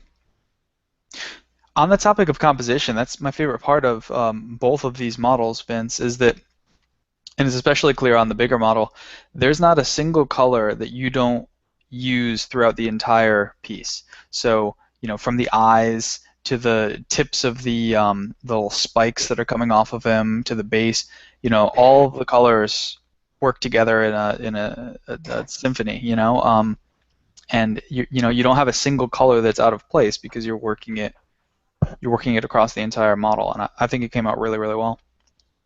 Hang on, did I just notice that you have teal claws on this guy? Mm-hmm. Yeah, to match the water. Oh, I didn't pick up on that right away. There you go. Yes, his rim, his like back ridge spines and his claws have the little teal, sort of edge to them, right, and they go down into black. Yeah, I saw that on the ridge spines, but I didn't notice it on the claws right away. Yep. Good one. All right. Alrighty. Good. So you can obviously disagree with me, but that's. Oh no. About the skirt thing, but that's it's just a thought. No, it's interesting, absolutely, because it's funny you point that out I think there's a lot of directions it could have went, as that was a point of it's funny you mentioned it because that was the point of the most discussion between Casually and I in that model of the tentacle skirt and its color transition. So there you go. It's interesting. Yeah, I guess it can go a number of ways. All right. Let's jump into Matthew Price and a whole lot of chaos. Yeah, so we've got the Skull Cannon, we've got a Demonette and a Bloodletter coming up, and then we've got a Slaanesh general on a demonic mount. So quite a bit of chaosy goodness. So on this Skull Cannon, and we'll see this again in a moment when we look at the Bloodletter, we can see that Matthew's gone for almost like a fire-like paint scheme, where he's got red and yellow are the two operative colors, and then they meet together and make orange in a couple of places. So I think that's a really strong paint scheme, and one that I haven't really seen executed this way. I've seen predominantly red with a little bit of yellow bloodletters, but I've never seen this much yellow accented with red. So kudos to you on putting together this paint scheme. I think it works really well on this model and this Khorne range. I'd also like to compliment you on the story you're telling with really all three of your groups of models, but with the blood on the base here and blood on the sides and blood dripping as it's moving across, I think that tells a pretty cool story. But on the topic of telling a story, I've got one little critique for you here. Yeah, if you could go back to that last image we were just at, Vince. Mm-hmm. There you go. So if we're to think about this as a story, for there to be snow piled on the top of the tire, that tire, or that wheel rather, should not be in motion. It should be just sitting there collecting snow that gathers, because otherwise it'd be spinning, and of course no snow would gather on top of a spinning wheel. And so that's one thing to think about when you're doing chariots, especially, and doing like any sort of weathering or any sort of weathering in terms of like wearing down, or weathering in terms of making it fit the weather of the moment. You want to keep in mind the story that you're telling throughout the model. So, but overall, I think this is really cool, and let's pick it up on that next group of models where he's got the Khorne Bloodletter and the Demonette. So here we have another version of a Bloodletter that's painted very similarly to the two Bloodletters that are on top of the Skull Cannon itself. Here we can get even closer up on the yellow, red, and orange scheme that Matthew's using here. So I think that's looking pretty good. And then we move on to a Demonette, and then to a Chaos General who's also Slaanesh, a Slaanesh follower. So now we move from yellow and red and orange to purple and pink and violet here. So I think this scheme works well, of course, with Slaanesh. What I really like here is the color of the hair. I like that you've gone from a purple up to a bright pink, almost like a tentacle pink color. And so I think that looks really strong. The critique I'd give you, though, is that it looks like you could work on brush control a little bit when it comes to things like the lips and the eyes. I think there you want to really thin down your paint, take some time, and brace your hand, and paint a little bit more carefully.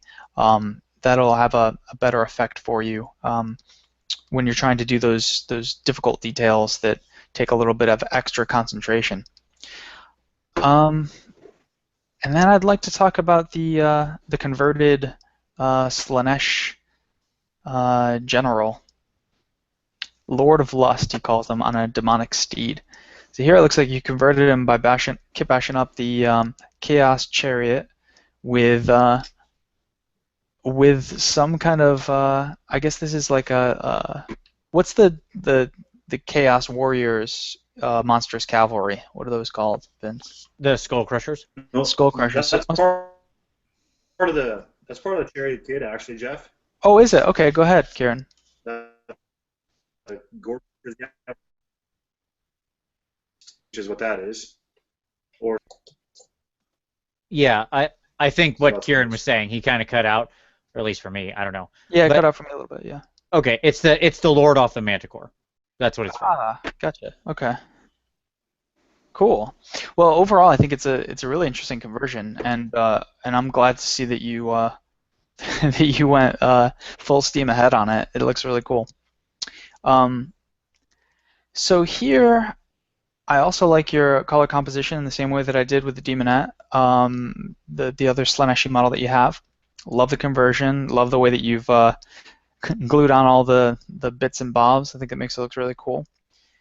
Some critiques though. Let's see. I'd push you a little bit further in encouraging you um, to do a little bit more to shade down the gold color on the chaos icon that sits behind the rider on the steed.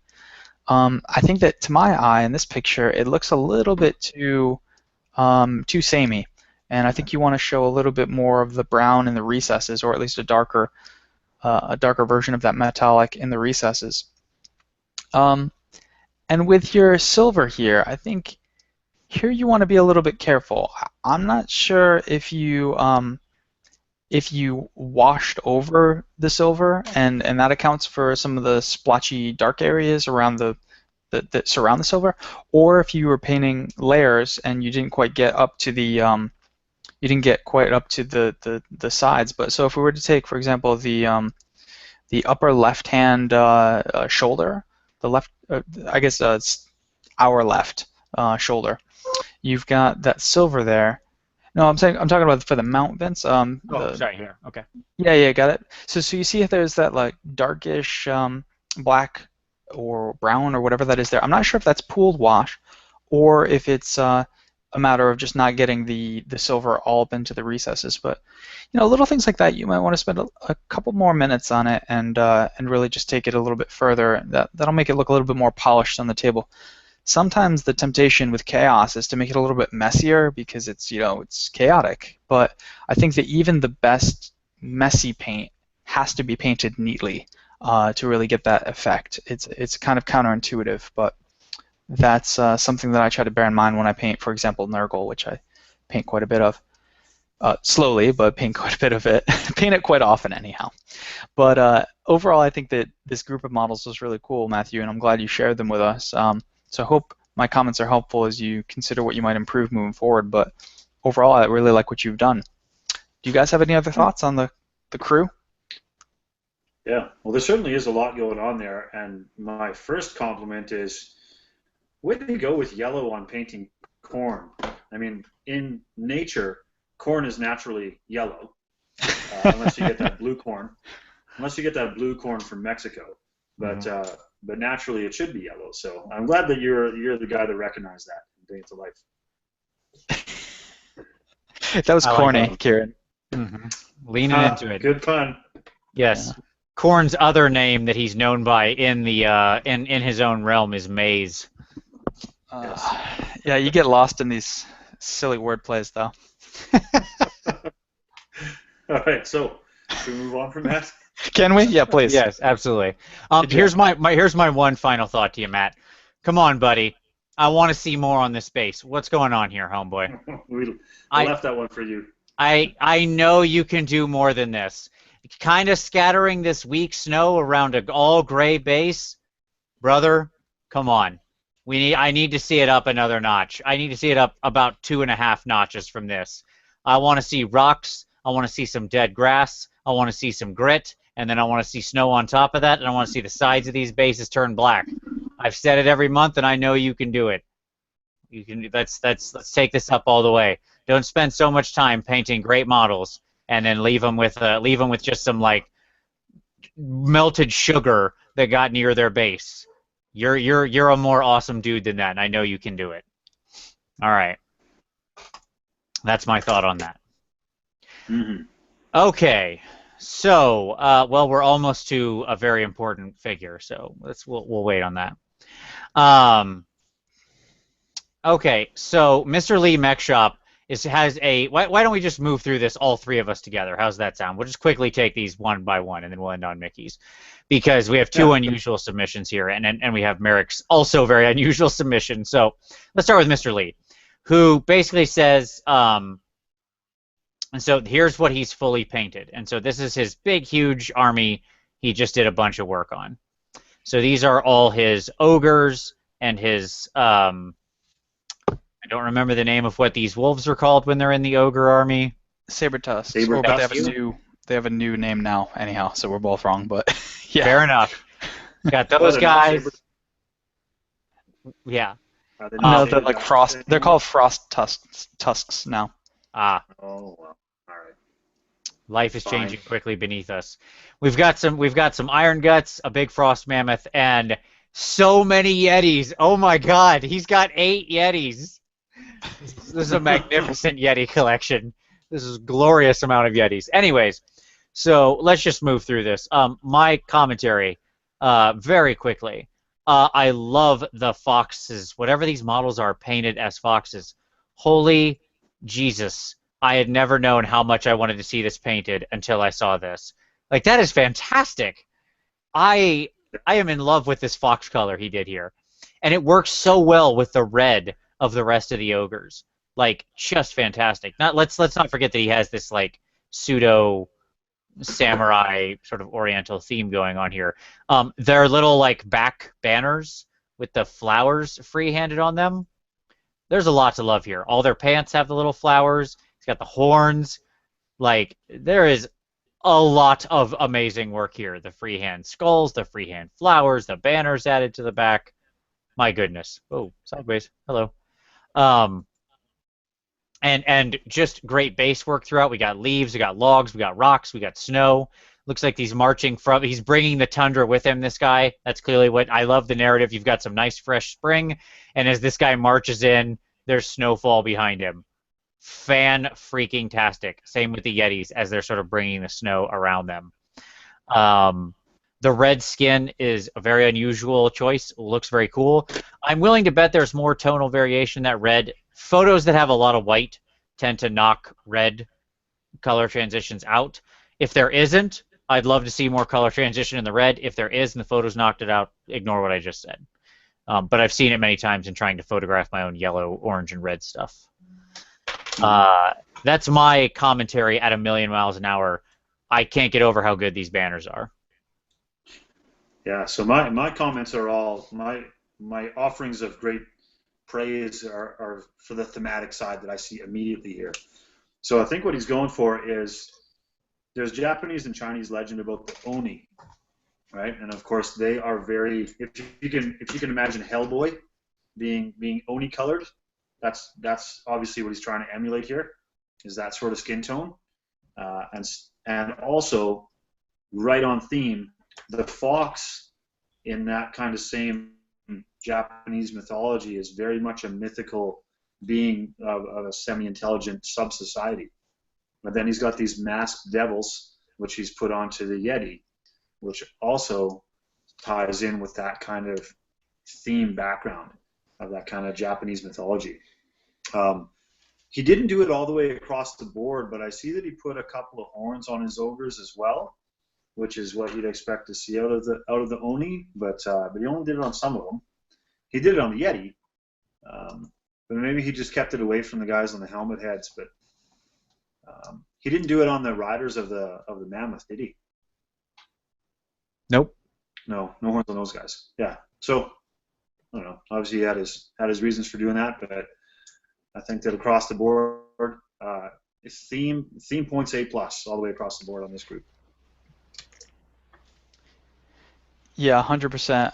I really love the story that you're telling with the army, and you made it your own and you did your own thing, and the important thing is that you were consistent across the entire army. It's hard to both come up with an exciting theme and allow it to carry you through and to keep up with it and keep carrying it through as you move through an entire army, and I'm really impressed that you've done it across this entire large collection of ogres. I agree. And I want to know what are these foxes from? So those are They are. space wolves. Ah, Yeah, they're a box. I can't believe you haven't used these before, Vince. I'm shocked myself. They seem like something you'd totally use. Yeah, they're you buy them 5 for like $25. They're under the Space Wolves tabs on the Games Workshop website. I can't remember the exact name, but they're wolves. Fenrisian I believe wolves. they're That's what called it is. Fenris wolves. Yeah. Right. Gotcha. Yep. That's right. Well, they really look foxy. Yeah, painted Everything. like that. I've never seen them painted like that, so they never looked foxy to me at all. But this paint, that's even more props to Mech Shop for painting them this way, because they totally do look like foxes. Yep. Absolutely. Yeah, it's just stellar work overall. Amazing conversions, great theme. Yeah, I think the one thing that I would say um, and again, this could be picture because several of the points I'm going to make are things that are easily washed out by photography, and given that you did the whole army here, we're obviously not in a light box under perfect conditions. I'd love to see some more like blue tones worked into the fur of the Yetis, especially in places in shadow, on the frost mammoth, that kind of thing. And I'd love to see a little more just sort of low. You probably want to keep red. There's no reason to necessarily go orange or yellow on the skin tones. So we could go the reverse. I'd love to see some deep crimsons or purples or browns, depending on where you wanted to take it, worked into the shadows of the musculature of the ogres. And again, if you already did that and that's been knocked out, ignore what I just said. But otherwise, top notch work, sir. Could we talk real quick before we move on about image number 3? Yeah, this really cool hunter conversion where he's got a part of, I think it's the Stonehorn kit, and the crossbow slung over the back, and it just struck me as I'm looking through these and thinking even more about this army, how cool that conversion is.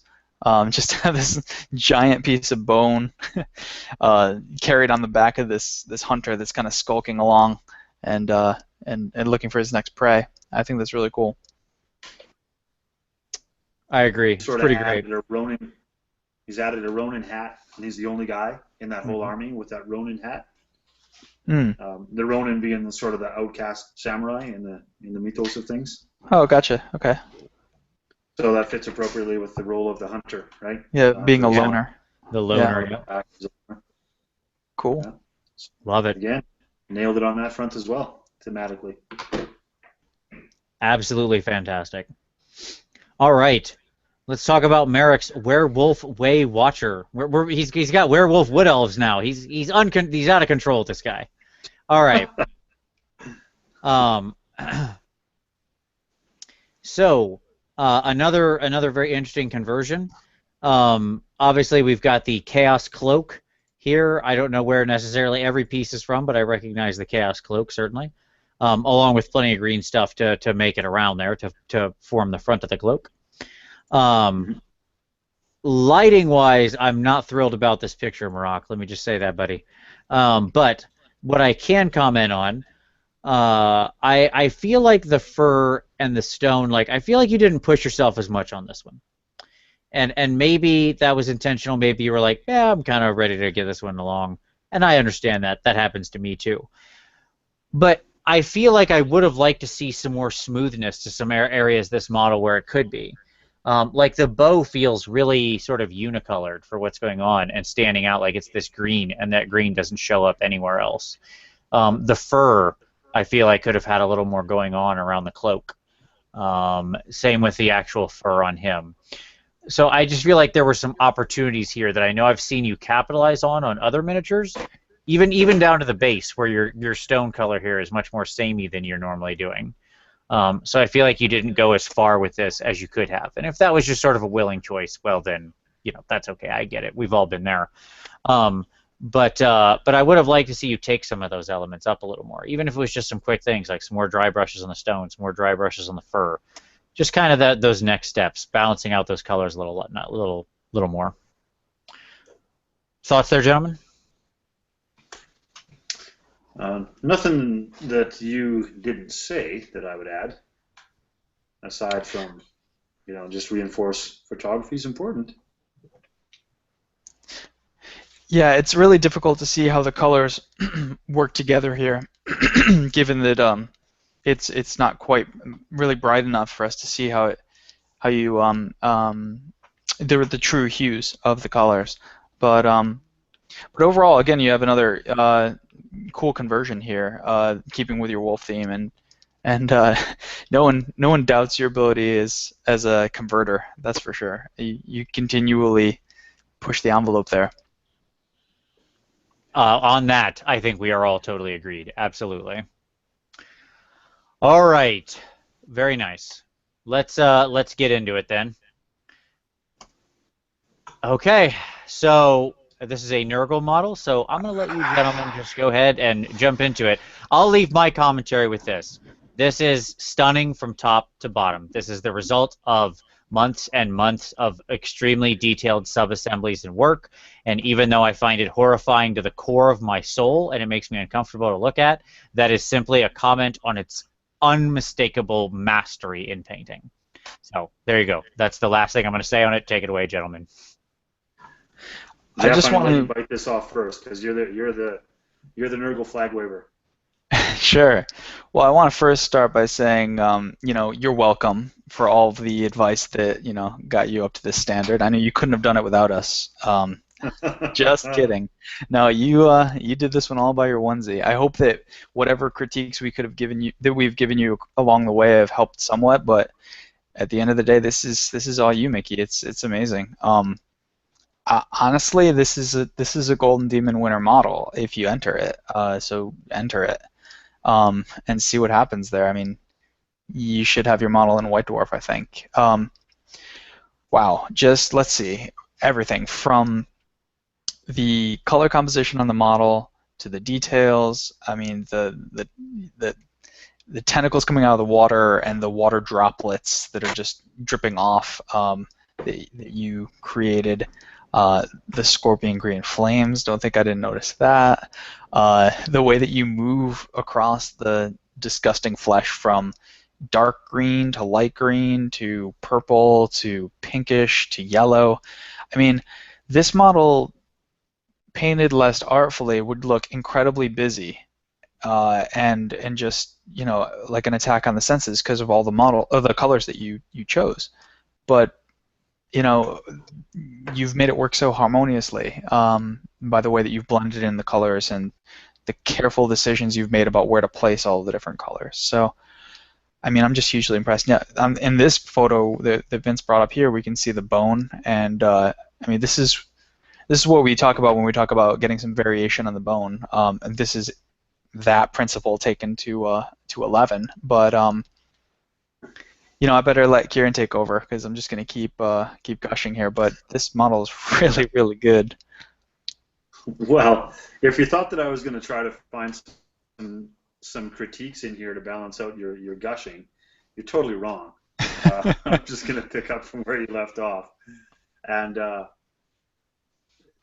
think that I want to take a different angle on this though, and I want to say that to you, Mickey, I want to speak to you directly for a second here, and I want to say thank you for blessing this community, this PmP community, with not only your stunning artwork that you're doing here, and I'm going to call it artwork. It's not even miniature. This is a piece of artwork. But your commentary, your support to people, your approachability to the other members of this community that go along in here. Please don't ever leave us. I'm going to sound like a desperate boyfriend here. We all need you. We all love what you do, and we all want you to continue to bless this group with the fine stuff you do. So I'm going to hang my tag of this is the PmP model of the year. This may be the model of the year that I've seen so far in 2016. And again, wonderful stuff. I guess for the other viewers out there, I probably don't need to tell you this, but appreciate that this is hundreds of hours of effort and care and attention and layering and going back at it again. When we talk to folks throughout this PmP about spending that extra little layer or doing that highlight layer, Well, this is 17 of those extra little highlight layers, right? And it's worth it in the end when you have this as a product of your efforts to show off for the rest of your life. And in the world of the internets that we live in, this is going to be a legacy that goes on for a long time. Let's appreciate the magnitude of it. And end rant, or gush, or whatever that was. Absolutely. I think the only problem that I would identify with this is that it is Nurgle. There you go. I found it. There it is. There's the one. There it is. One knock against. All right. One of us in this program agrees with Vince, and two of us don't. So only Vince agrees with Vince. No, absolutely stunning, Mickey. Of course. All right, and I agree. This needs to be in White Dwarf. If you didn't already, Mickey, you should send this. Like, very realistically, you can submit your models to be in White Dwarf. And so you should go look up how you need to do that through their Facebook page. You need to post this on the GW Facebook page. There's a place where you can submit your models. Do that. If you haven't done it already, you need to do that. Okay? Mm-hmm. More of the world needs to see this model. Like, for serious. Go to the Facebook Games Workshop page, post this model in the thing, do it. Okay. And if you're that's a good point. Let's not be selfish and just keep Mickey's artwork for ourselves in this PmP community. Let's be willing to share with the rest of the world too. Yeah, and if you're too embarrassed to do it, let us know, and I'll start getting in contact with people, because there are certain specifications that they want in terms of like the way that you photograph things, but if you send them the high-res images, they'll show up in White Dwarf if the models are good enough, and this should definitely show up in there. Yes, this is a cut above what often shows up in there. So yes. Definitely. Okay. Alrighty, moving on. So resume our regularly scheduled program. Right. Okay. So I'll continue on with David Griffin's stuff since I took his first models. Kieran, if you want to take John Creer's Happy Little Goblin Crew. Yeah. And Jeff, you can take some Malifaux models unusually. We're going to stick you with Malifaux. We're going to purposely give you an Outcast crew. There you go. Sounds good. All right. I'm taking you outside your comfort zone. All right. So David's done a thing that I am a big fan of. Is this the same wolves? Is this the same things that were those foxes? Yeah. No. These are oh, the larger size ones, aren't they? Yeah, these are the monstrous cavalry space wolf ones. Ah, okay. So there's two different sizes. Okay, got it. That's right. Yeah. Okay. That aside, David, you're welcome. For taking this page out of my book. I appreciate that I inspired you. No. We should do a PmP like that, where we just act really smugly and take credit for everything the entire time. No, so I love this concept because I did do this as well. I took the vampire risses off the Coven throne and a Bretonian damsel and stuck them on top of skull crushers. My own experiment with that did not work out exactly perfectly. I would call it middling. Honestly, David far surpassed me here because he's again carried through his color tones very well. He has the nice grays of all their dresses mixed in. Mine were a bit more cacophonous. These also work great on these wolves. I love these girls as riders. I think they work fantastic. So excellent choice there. We can see again the purple and the green. He's done throughout. We've got conversions where they're carrying the banner and such. We've got a musician over there. It's a fantastic cav unit. Again, we got the green stuff world bases, which I like that he's carried through the ghostly ethereal transition onto the bases as well, right? With the whiteness over on the edge, getting into the darker color. That's really good. Honestly, these are just up a step from the initial characters you did, Dave. Like, I really like what you did here. Your purples are all in this plum color. It's very subtle. It's very nice. I like the color choice you made with that purple. You didn't go at all into like a red purple or anything like that. You kept it all in this true purple, but still managed to have lots of nice highlights. You kept things very, other than that, gray. The flesh is very pale. You have all the wolves as different colors. That's really good. Obviously, it's for the same. There was a time where we mentioned that a lot. A lot of people were doing horses. You know, when you got horses, especially when they're supposed to be sort of chaos evil steeds, it's nice when they're all different colors. So great stuff there. Yeah, I mean, your eyes are picked out well. I think if there was anything I would say, it's just I would love it if you had the wolves being a little more variation individually on their fur, like if their underbellies were maybe a slightly different color, you know, but they had tufts on the top of their head or their muzzles or something like that. Just a little more transitions along the fur to make them a little more exciting. Because you've got some wonderfully vibrant models in the vampiresses. I feel like the wolves are a bit monotone by comparison. I mean, certainly you've done good. You've washed them, you've dry brushed them, you've picked out some good variation across them. I would just like to see the fur itself vary more, whether that be a softer underbelly, more highlights along the top, muzzle color. It could go a lot of directions. That's my only thought on this. Any thoughts from you there, gentlemen? No, I think that's a fine response to all that. Yeah, I've got nothing beyond what you had there, Vince. All right. Very, very cool converted unit. I love this. I love that unit. Oh, okay. There you go. I legitimately did not read the notes, but in here he says credit to me for the idea of using it. So I'm just a smug a-hole for no reason. So there you go. But no, as I said, David, and I really do mean it, you took whatever inspiration I gave you and executed on it far better than I did. They look fantastic, and I hope to see them in person at Adepticon next year, bud. All right. So, John Crayer's Goblins. I am somehow unusually tickled by these things. Like, they're just simple little dudes, but something about the character of them and the choice of colors that John has put into it pleases me more than it probably should. And I guess what I mean by that is that he's gone with this kind of orange, almost skin tone on these guys. And it makes me think of the classic days of my very limited experience with D&D, where we would encounter kobolds, and I kind of always imagined them as having yellowish orange flesh tone. And I think he's done it really well here. Like, he's in tiny models, he's gotten some good sharp contrast in that skin tone, and it's totally believable. Really well spotted out by having the green glowing eyes that complements really well with that color.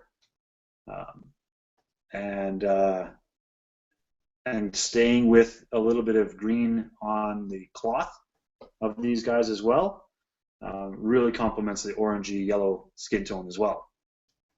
On the downside of things, on his metal blades here, it's a touch out of focus where it contacts those, but they appear to be purple.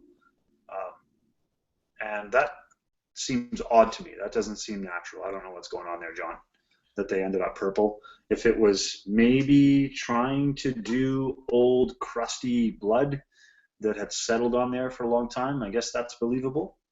But if it is, then some more bright, shiny edging to that metal should come through on a couple of places, especially on those serrated blades. You know, now that I look at it, the guy over on the far left appears to have some of that, what I was just talking about. But it doesn't seem to come through on the one on the right side or the one right next to it. But anyway, that's my thoughts on this. It looks like a fun project, and I envy you for having to do those things. They look pretty good. Yes, and if you're curious, these are Reaper Bones goblins. So there you get like this whole pack for like $3 or something. I mean, it's crazy. So are they like a current range thing? Yeah. You can get these guys in Reaper Bones. Like I said, I think you get all 4 of these in one box, or maybe it's 2 boxes of 2. I don't remember exactly, but they're like $2 or $3 for each little pack. So they're fun if you just want a couple of fun little goblins to play around with. There you go. Because at first glance, I thought they were back in the 80s, like the other fellow was doing with his Tomb King models. Oh no, yeah, they're based on very old Reaper metal sculpts, right? But they are current bones. So there you go. All right. All right. Chris Smith with his Malifaux crew. And he specifically says it hurt to do these eyes because they're so tiny. And I think Kieran and I can both attest to you. Yes, yes, they are. Yes, All right. Yeah, I wouldn't know because I don't paint Malifaux, and I am out of my comfort zone, but I'm going to hop right back into my comfort zone by saying that the paint scheme reminds me a lot of Harlequin's. I really think that the green, pink, and purple paint scheme works really well with these. They look very almost like jestery or dancers. So I think that's a really cool scheme. So not only do I like the color scheme that you've chosen and the different applications that you have here of these colors, but I really like the color placement and how you've varied it substantially throughout the collection. So you'll notice that every model has some pink and purple and green, but some of them have more neutral colors like brown and black. And so the temptation when you're painting a group of models and trying to make them look coherent is to paint all of the chests, for example, pink, and all of the legs green or what have you. But here you really varied it nicely, and I think that really looks quite sharp when viewed as a whole. So what can I say by way of critiques? The first thing I'd say is that you could probably sharpen up your highlighting. I think that the line highlighting throughout these models could be a little thinner. You want to water down your paints a little bit more and maybe do a couple more layers to bring it up to the final highlight color that you've settled on here. And I also think you want to be a little bit more careful with your highlighting on flesh. So for example, in the faces and the necks of these models, I think that your line highlights are a little bit thick, which takes away a little bit from the highlight progression on the models. So I think if you tighten that up a little bit, you'll really like the results as you move forward, moving on onto different projects. But overall, I think that this is a really strong Malifaux crew, and one that really looks like it would be fun to play with on the tabletop. It's bright and energetic, I'd say. That's a good way to put it. Energetic. It sure is. I agree with that. Absolutely. Yeah, I think that what you'll get over time with Malifaux is it takes a lot of brush control to nail all the little details, because they are, when you switch back to true 28mm, whoa, it's a big switch from the heroic 28mm. So it just takes time working with them to get the brush control down to nail all the little transitions and stuff. It can honestly be a good place to learn from your historicals from people like Robert, and going for something like a very, very thin black lining can be a great advantage on these models. Alrighty. Okay, so let's move on here. I'll take Stu Gibson's Corn Heroes. Kieran, if you want to take Marok's Lord Celestant White Wolf. And then, Jeff, why don't you take Drycha from Steve Wren? Sounds great. I'm going to pop out for 1 minute and then come back to Steve Wren. So when you guys cycle to me, I'll be here. Sounds good. All right. So, Stu, with your 3 big corn heroes here. Okay, Stu. So, let's see. I like what you're doing here. Classic corn heroes. We got some good muscle definition. Looks like we got a strong wash applied, and then we highlighted back over it. So that's good. You cut out those muscles well. You got some good color choices. Nothing gaudy. I don't see any random purple worked in here or anything. I like that. So here's what I'd say. Let's just focus on this guy for a moment, which is a great hero. This is the hero that's going to come for free with the first white dwarf that goes monthly, by the way. This guy. So the things that I like is I like where you've placed your colors. I like where you've highlighted everything. You've picked out a lot of good stuff. Now, where I would challenge you, Stu, to work on is one. I feel like however we primed this, we primed it with too thick a paint. And I say that because he has no eyeballs left. That hence just dark, sort of this sort of darkness in here, this shadow. So I feel like we destroyed some detail with however we primed it. The paint itself feels thick. Like I can tell when I can see the texture of paint. In other words, I can see this paint here versus here. This has a texture difference. When there is that amount of paint on the model that I can literally see it built up, there is too much paint on the model. So either the primer's too heavy, or the paint itself is too heavy, or both. So we got to get you working in some thinner layers here. Okay. And as far as priming goes, with these like GW plastic models, you're just trying to get, if you're rattle canning, we just need enough primer to make the paint stick. Lighter is better. Light coat of your dark. If you don't even get the whole model, it's okay. Because most of the time that GW plastic will still take a heavy foundation paint or a base paint or whatever without it chipping off. And if you're going to dull coat the whole thing at the end, it'll stick. It's better to err on the side of less than more because you don't want to destroy detail. And if you're stuck using a rattle can and you can't airbrush prime, so be it. Under prime. The other thing I would challenge you on is just doing a little more highlighting when it comes to things like the hair or these plates, things like that. Little bit thinner paints, little more control with them. So overall, you're making a lot of good choices. I like where you're at with like placing your colors, with making your decisions about how the model's painted. We just got to thin down these paints, and we got to get a little more control around this. And you'll be A+, man. That's what I would say. Yep. Good advice. Simple fundamentals about how you prime your models is always something that people can remind themselves of. Yeah. If there's ever a reason to own an airbrush, it is simply to prime your models. Prime your models any time of year. Hot, cold, doesn't matter. And to get the perfect thin coat every time and never destroy detail. Like literally if you bought a cheap airbrush just to prime, it would not be wasted money at all. Okay.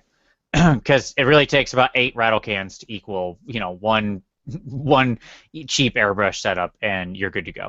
All right. All right. Merrick's Lord Celestin White Wolf. So, well, once again, the guy, my Canadian compatriot, continues to stun the world with conversion possibilities. He can turn any model into any shape he wants to, it seems. So here's another example of that. Pulling a bunch of things together. His green stuff fur is way better than my green stuff feathers, and I'm envious of that. But that's more of a selfish comment that makes no sense to the people who are watching. Anyway, let's talk about some real stuff. So this frame that you got up right here shows us the subtlety of color that he's put into this. So he's weathered the rocks really well, and we've commented about that already. But if we look at the fur, he has gone with a sort of a spectral wolf look to that. I don't know if he was really pulling for any kind of real world correspondence with that, but natives of northern Canada have a belief in a spectral wolf. And I can't recall the name of what they call it right now, but if he is trying to draw that kind of parallel over into the celestial side of this representing Stormcast, it certainly is a good kind of cheeky nod to that he's got the spectral wolf here to represent that. So well done on that. Well done on the sculpting. If I'm going to give you one tiny critique, and we go to, I think he had one shot where we got a bit of a look at the sword hilt. That might have been back a couple frames. Yeah. Again, this is one of those where I think that the gold is one tiny point of improvement on this, getting some delineation between the movement of the spaces and the areas of the gold. And that might require a little bit of wash to darken it down in some places, because it certainly is bright on the edges, but it's not as it doesn't travel as far from dark to light. throughout that pattern. So that's my only tiny add that I would give you, Mark, out of this figure. I'm for it all otherwise. All right. And he did say he forgot to clean up the base before he took the picture, so I'm sure that's already been done. So there you go. All right, Jeff, are you back with us again? I am, yeah. Sorry about that. No, you're fine. Drycha. Wow.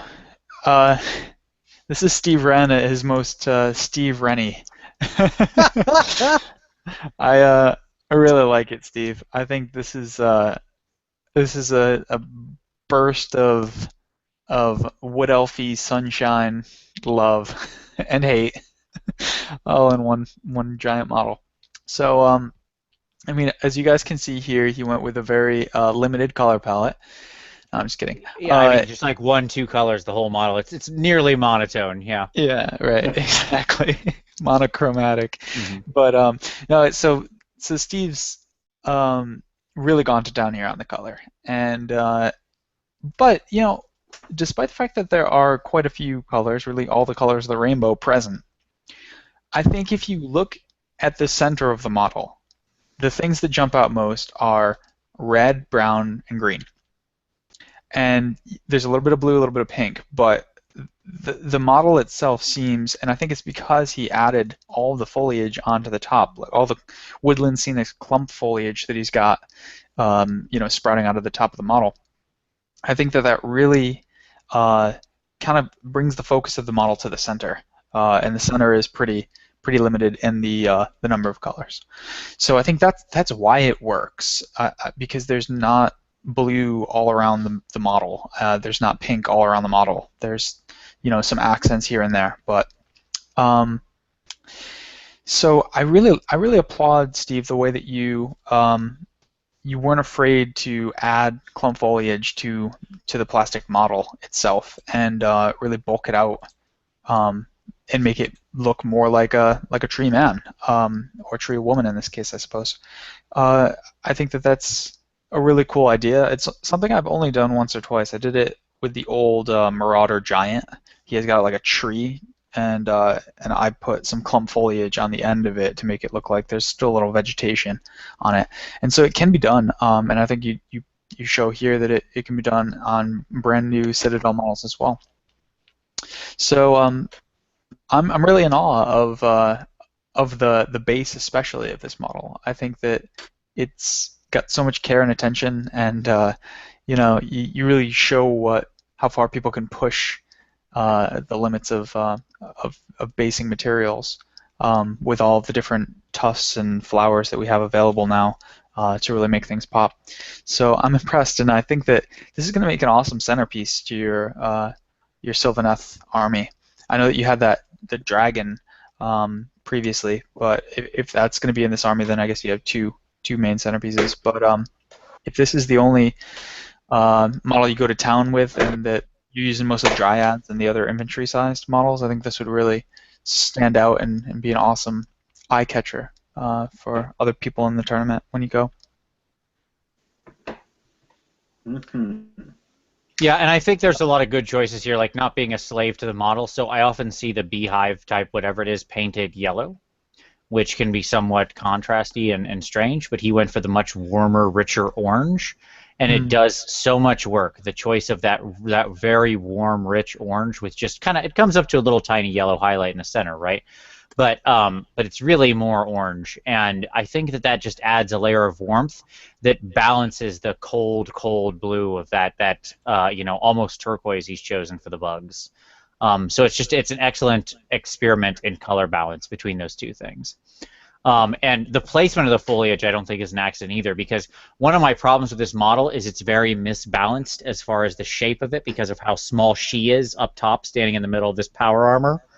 But the addition of the foliage to the back actually does a huge amount, not just to make the model look more lively, but to actually balance out what I honestly think is a deficiency in the modeling itself, right? Like the model itself has a deficiency of sort of aesthetic, and he corrected that with the addition of the foliage. So it's really quite well done.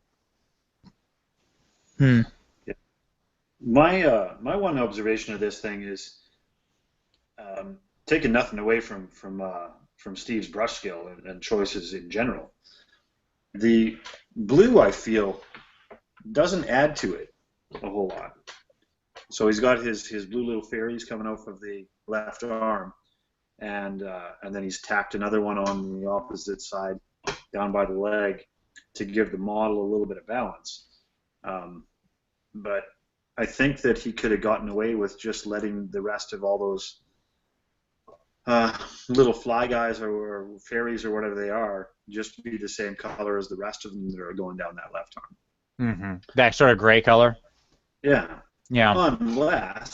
Unless here's another opportunity. If you wanted to drive home and he's really sold on that blue, then maybe represent that on the base too, because there's a couple of spots where you could put in a little splashy puddle maybe, or some kind of water coming up. Like down by that right foot, there's underneath the rocks, there's a space that you might do that. Yep. So one of those or two. had even a few more insects crawling all over her, since you get like 8 million of them in every dryad, whatever kit you buy, right? We could have used a few more. I do think that the turquoise is just a little out of balance. I like how the orange contrasts against it, but I agree. We need just a little bit more of it here to triangulate it. Yeah, or less. Yes, either more or less, yes. But all in all, extremely well done, as usual. I mean, Steve's painting skills are top-notch, of course. Yes. Yeah, absolutely true. And he is a man after my own heart with basing. He just pushes the limits of sanity, and I love every minute of it. All right. Okay. What is this? A thing from Kieran? Uh-oh. 2 things from Kieran. All right. So how about this? Yeah. I'll take both of Kieran's. And then Jeff, why don't you take the Pope Mobile here, or whatever, the wagon?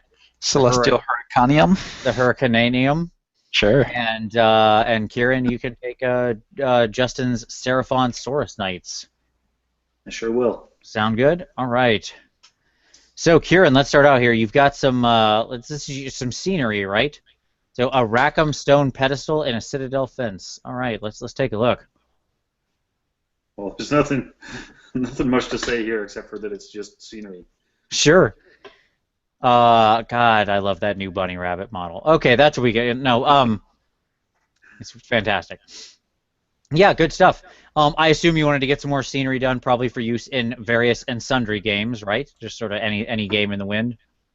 Well, I'll tell you, what brought this up is I was just doing a scenery inventory, Mm-hmm. and repackaging it, not repackaging it, but reorganizing it, I guess, in my hobby zone and trying to tidy up, and I came across a few things that were just undone.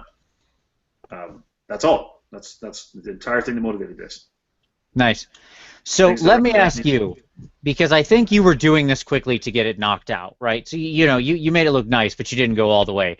If you were going to go back and spend another hour on each of these, what would be the next thing you'd do? I would, on the fence base, I would flock the entire thing to match the flocking that goes on the battlefields that I have, and I would do the same around the rim of that stone circle as well. And I probably would try to do some kind of glow effect on that dragon that's on the top of the stone ruin. Those are the things I would do. Gotcha. What would you do? I think the stone needs to be more weathered. You've got this stone so overgrown with grass, right? So it's clearly been sitting outside for a long time. It's kind of broken up, and the earth is already starting to reclaim it. But to my eye, it still looks a little too clean. Now you've got some washes in there, you got some dry brush, obviously. You got it all down. But I'd love to see more brown tones and green tones mixed throughout that stone to really show the weather, the mud, that's collected on it over time. That's my first thought. Yeah, that's fair. All right. Fair criticism. But I get it. Sometimes you got to get that terrain out. So I know. Like I said, that's why I just asked you, because I was like, I know you had more you wanted to do, but you were like, yeah, that's fine. Yeah, and that's probably a good point to say to the rest of our guys that we do critiques of. I mean, don't take it as all of our critiques is you should go back to every one of these models and redo them to our standards.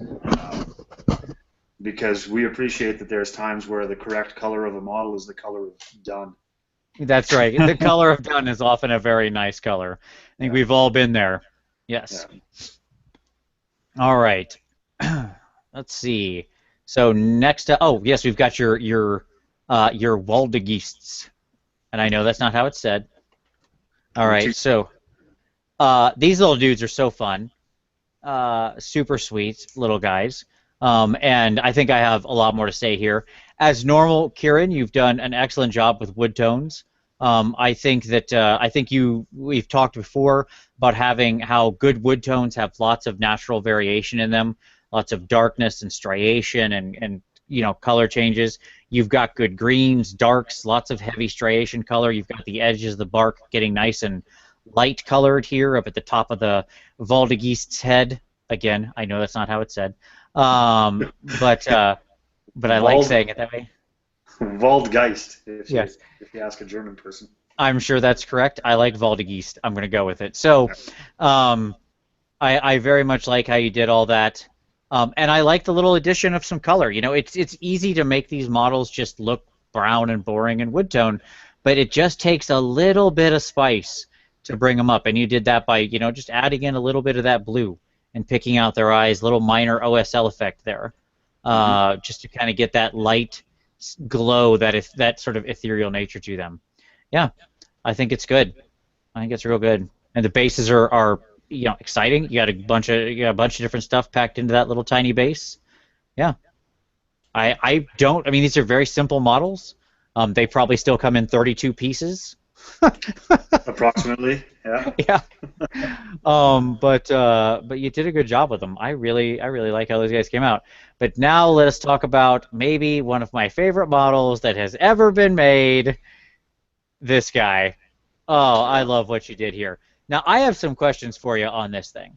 So I'm going to give you my critique just right out of the gate, okay? Which is just that I feel like the Gremlin. I know he's so tiny, but I feel like the Gremlin, the skin isn't quite vibrant enough for me. You've got some good variation, but I'd love to see a little bit more variation on him. That is a minor thing. He looks good, don't get me wrong. I would just like to see a little bit more of him since he is so bright and stands out against the bunny rabbit so much, okay? But, minor thing. Great job on the blue jeans, his hat, and then the bunny rabbit. The bunny rabbit you did so fantastic with. So here's the question. Is the fur all dry brush, or did you go in and actually pick out some of those? Did you side brush some of that fur? For the last highlight, predominantly, was the only time that I did that. I was able to get away with dry brush technique on all the other prior layers, except for the final sort of light bone color on the ear tips and towards the toes, and a little bit on the tail, which I don't know if we got a photo of. No tail. Yeah, I don't think I got an angle of that for you. But yeah, so yes, the answer is only the final layer of it, the final highlight layer of the brown, where I went into the bone color, did I not dry brush. Gotcha. Well, it looks great. And I think that leads me to two quick things. One, I would have liked to see a little more blue in one of the eggs to balance out his genes. Okay, as a thought there. But I would like everyone to take note of something so simple that you didn't, when you're looking at this, viewers, you probably didn't even think about it, but your brain recognized it, and that's how realistic that rabbit's eyes look. Okay? They look like bunny rabbit eyes. And if I'm wrong about how you did this, Kieran, please correct me, but I think what you did is you painted the eyes mostly black and then put a white light dot on the back upper side of the eyeball to create the illusion of sort of the glossed eyeball. Am I correct in what you did there? You're exactly right. It's such a simple thing. By the way, I point this out because horse eyes are often done like people eyes, and they're not. The horse eyes should look like this. and it looks it's so simple, but yet when you look at it, like when you look at that bunny, those look like bunny eyes. It looks like real eyeballs.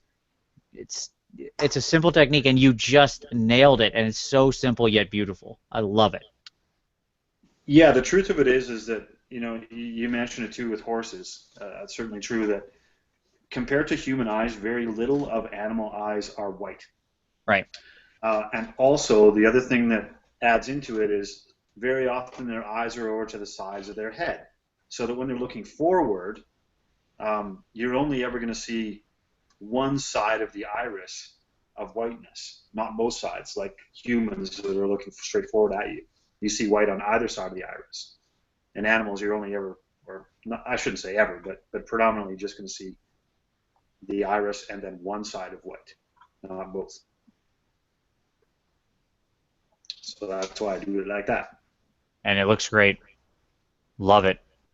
It's an awesome model. It's so awesome. It's pretty fun to do, yeah. Yeah. That was an Easter purchase special from the Weird guys. Was it? Okay. I've stared at their tortoise and hare box set like so many times for for their like nightmarish tortoise and hare race thing. Yeah, that's pretty great.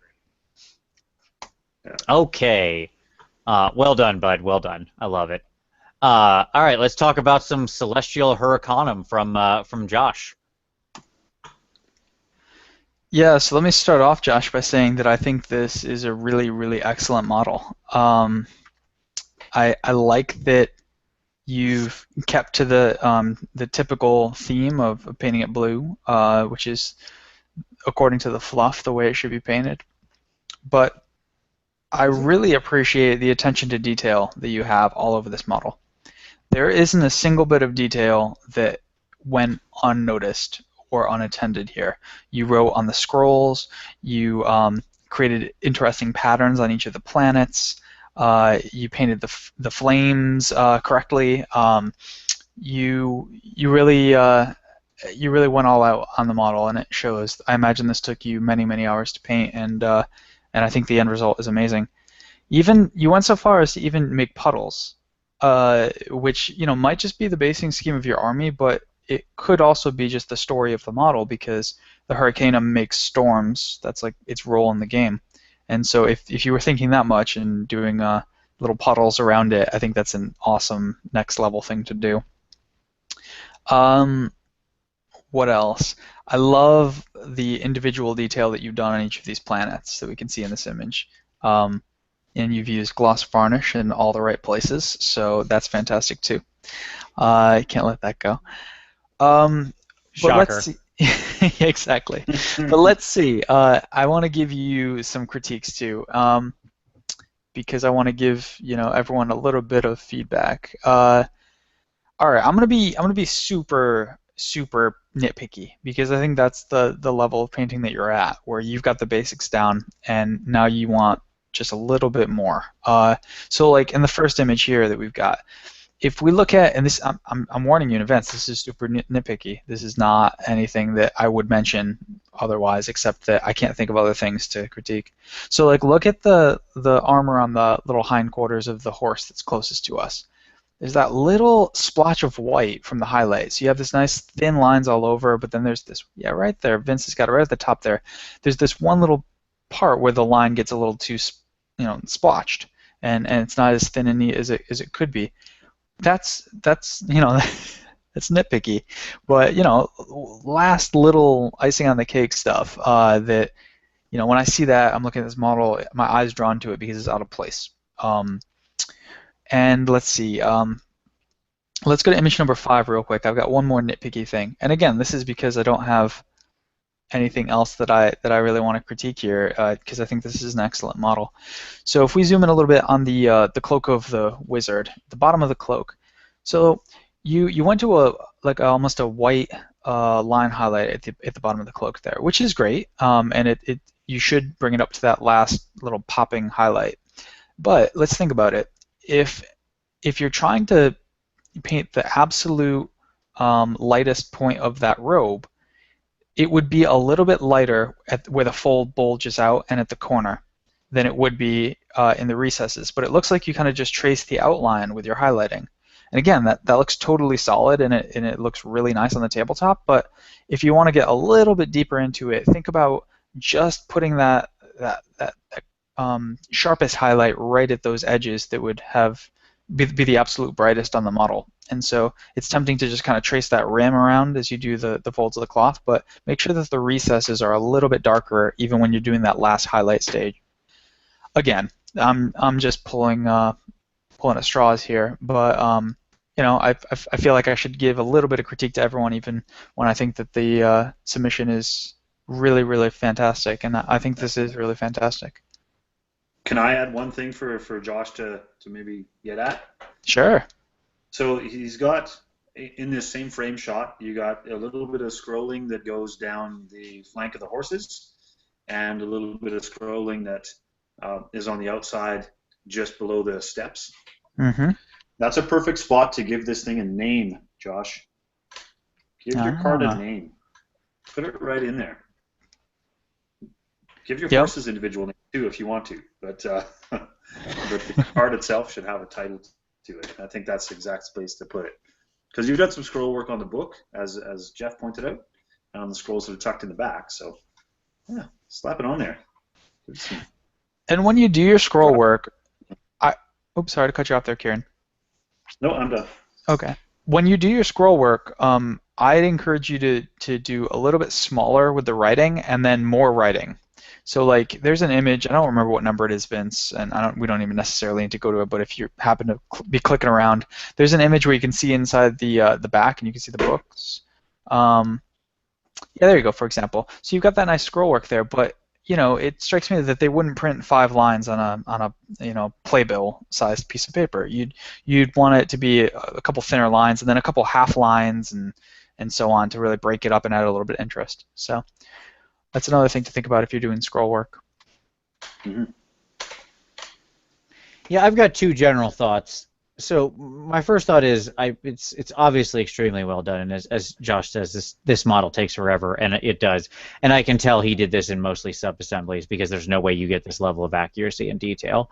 Josh's brushwork is fantastically accurate. This is unbelievably clean painting. Well done. My particular favorite effect is the black planet with like the green Spencer gifts, like lightning traveling throughout it here. It's the wizard's ball and these two. I'm talking about, like, you go to Spencer's and touch that little clear ball, and that like pink lightning would shoot at your finger. We're gonna see one of those later in this episode. There you go. The Necromunda terrain. Yeah. Anyhow. So I love this, and I'm gonna steal this unabashedly from you, Josh. So thank you for this awesome idea. So well done there. I think my issue with this is most of this is edge highlighted on this blue, on the model, the horses and things. And that's fine, but it makes this model, which has so much fun variation and interesting things going on, appear somewhat flat, frankly. Like when I look at this, because everything's just kind of blue. And what I would have loved to see here is something. When I cast my thoughts way back, Josh, to one of your first submissions to there's a Malifaux crew you did, and you had a lot of big flat armor surfaces in the same way on that, but you had a lot. You used kind of a turquoise, and you used brighter metals to create a sheen as it went over here. Now I understand this is enameled armor, and so you're not trying to recreate non-metallic metal here. I get that, but I still would have loved to see a lighter blue, like along this ridge to some degree, and then focus to the edge highlight. Even just one little variation, here along the edges, along the tops, along the places where light would catch, this bottom ridge, the center, the top here, I think could have done a lot. This model's a tough model to paint because it is more like a vehicle. It's more like a 40K vehicle in how you have to highlight it than it is like a traditional fantasy model with like nice round edges and stuff. But that being said, unless you're going to go the weathering route, which is normally how you break up 40K models, or the freehand route like an Eldar vehicle, I think the answer is some slight tonal variation throughout the enameled color. That's what I would say. Minor thought. And just to piggyback off that, as we transition to the next image, or the next submission, Vince, is there are a couple ways to get at that. You can do it through layered blending and very very thinning out your paints and doing it kind of like you would do probably, Vince. Another way to do it is the way I tend to do big surfaces of metal, where I use a crosshatch method of thin lines built up over time, which has a similar effect of blending as you step away from the model and allow it to do its work. So if you want to stick to a rigid line highlighting kind of painting style, you can do that by doing a lot of thin highlight lines when it reaches the bow of the curve. All right. Oh, gotcha. Justin, his Saurus is his cav. Yeah. So Justin, you'll remember earlier in the month, did those pterodactyl ripperdactyls we were talking about, and so not shy about using some bold colors. The basing, of course, with his selection of aquarium plants, really brightens up the figure. Not that it needed it a whole lot, but it seems totally appropriate here. His purple Barney the dinosaur things, though, we're gonna lock in on for a second, and I want to say that similarly to what we talked about on the wings of your past models, we got to find a way to get some texture delineation on the scales of these guys. So, and I don't mean the spines that are coming along the back or the crests of the heads, but there's a lot of scale that goes along the back of these guys, and I think that's the thing that we need to work on. Now, because you're starting with the darker purple than on the blues that we were looking at in the past models, that means that you're going to have to be willing to do some scale highlights on these things to make those edges sharpen. So get yourself a midway purple. Don't go anywhere near it as you did on the spines to go as far as pink on that, but about halfway in between would be the way to do that. And you can probably do some similar principle on the Saurus backs themselves. It looks as though you did do some kind of highlight, just a real light pass on some of the scales. If you can give us that overhead shot, Vince, you'll that's a better look for what I'm talking about here. And yeah, it just needs like on some of them you can see that there's some spotted highlight on there, but we just find a midway color and make that a little bit more uniform across all the scales rather than just on a few of them like are there. One other thing that I would say as well, and it's a little bit more obvious when we look at this overhead, is on the basing themselves where you don't have plants. It looks like just a big blank open area, but there is actually on your bases, I know that you put a lot of texture in there, but there isn't enough brushing on it to sharpen that out and really show it off. So if you're willing to go back and do another brush layer on the bases as well, I think it's going to help that out in a great big way too. So those are my critique thoughts to add up to what we talked about earlier. Yep.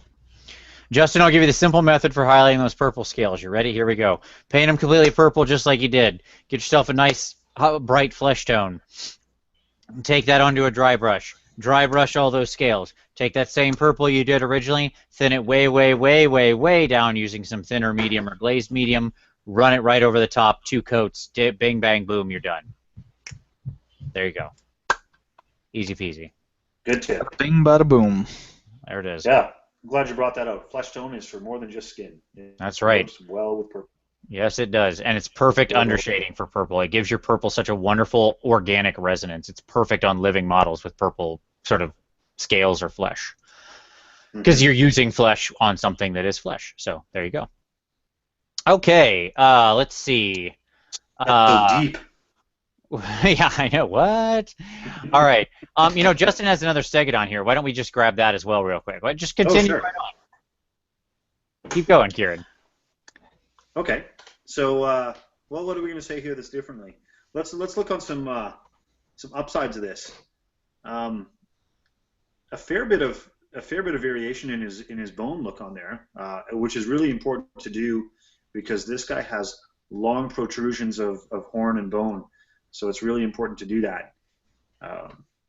As you flip through, let's see if we can get a tighter shot on that.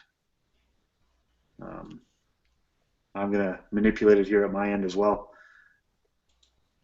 I think that it might need to just be a little bit tidier on there. I'm not a set. We have one angle that's from the side where it looks like where you get to the white, it's just a sort of a sudden line where it stops and keeps going, but it should be stringy, right? So Yeah. there should be a sort of a transition of overlap where it goes brown into tan, but there's sort of strings of it or tendrils of it that overlap a little bit.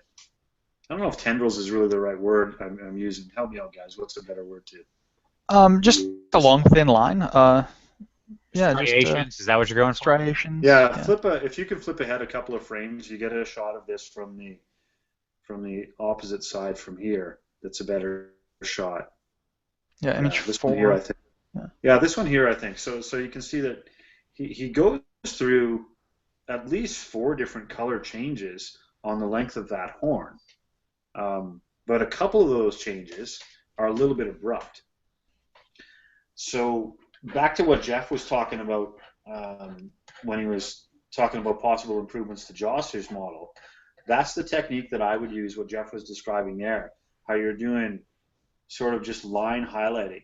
You're going along the same line as the horn, but you're letting it overlap a little bit on the prior color, but not so that it's a sudden change of coverage from one to the next. You have, if you can imagine interlocking your fingers over top of one another, and there's sort of a crossover. Imagine if your fingers were 2 different entirely colors, then that's the kind of look that I guess I'm trying to describe, but without being able to show you, it's hard to do. But I think that's the winner to turn, where your instincts are very correct on doing these horns because you're going through 4 different color transitions. But that's the technique that will carry you through it. Go back and look at Mickey's if you want the absolute top level of it. But you'll find a way to get there if you try to do and emulate stuff like that. As far as the skin tone of this big behemoth and beastie, this is actually a good shot to see the good job on skin tone that you're doing to reflect some musculature, especially on that hind quarter and the front shoulder. That's really good. I don't know if you did that as thoroughly on the head though, when we look at it from a front angle. But obviously your instincts are correct there. That's fine.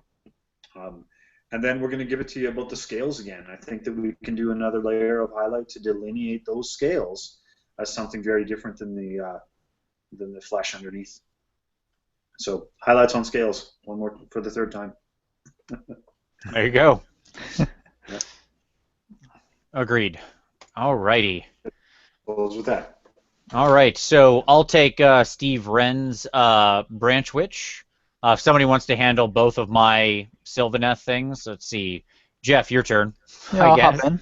All right, and then let's see. Kieran, do you mind Jack Williams' conversion giant, chaos giant, crazy Nurgle giant? Do I mind it? Do I mind it? No, I don't mind. It's Okay. not corn. All right, very good. Oh, Okay. So real quick here, Steve says this took him about 90 minutes start to finish. That's half the time we've been recording this show. Yeah. Not counting dry times or whatever. Certainly one of the advantages to dryads is that they can be done relatively quickly if you're so inclined. I'm jealous of what you achieve in 90 minutes, Steve. I just want to point that out. Yeah, I mean, it looks good. Obviously, 90 minutes, he's going for a bit of a speed paint on the character. But still, great work. And so there's an interesting thing to note here that Steve did. I want to point out to people, and that is that he used the flock again, our old friend, this clump foliage, to sort of build up the dryad, which I think is a good choice, make it look more like a tree. But in addition to that, and this is something I'm a big fan of with these models, you notice how he focused his highlights toward the edges, the knees, sort of whatever these, I guess, the chest, the breast, whatever you want to say of this dryad, if that's such a thing on this model, and the sort of ridge of the face. And then ostensibly her scythe has a wood handle, But instead of going for the same thing, he took it down to like a black-gray wood to make it stand out and be very different. Now, what I'll say here for you, Steve, is I think you took this one step too far. That is to say, this black. I love the idea of making this dead wood to show against live wood. So where your head's at, I totally agree with. We have 3 different ages of woods here, I think is what he's pointing at. Very alive, recently dead, very dead, right? And so I like the instinct, but I feel like this doesn't have any brown left in it, right? And like, although it's true that dead wood turns real gray, like, yup, I agree with that. I think this just needs a little bit of brown tone in it.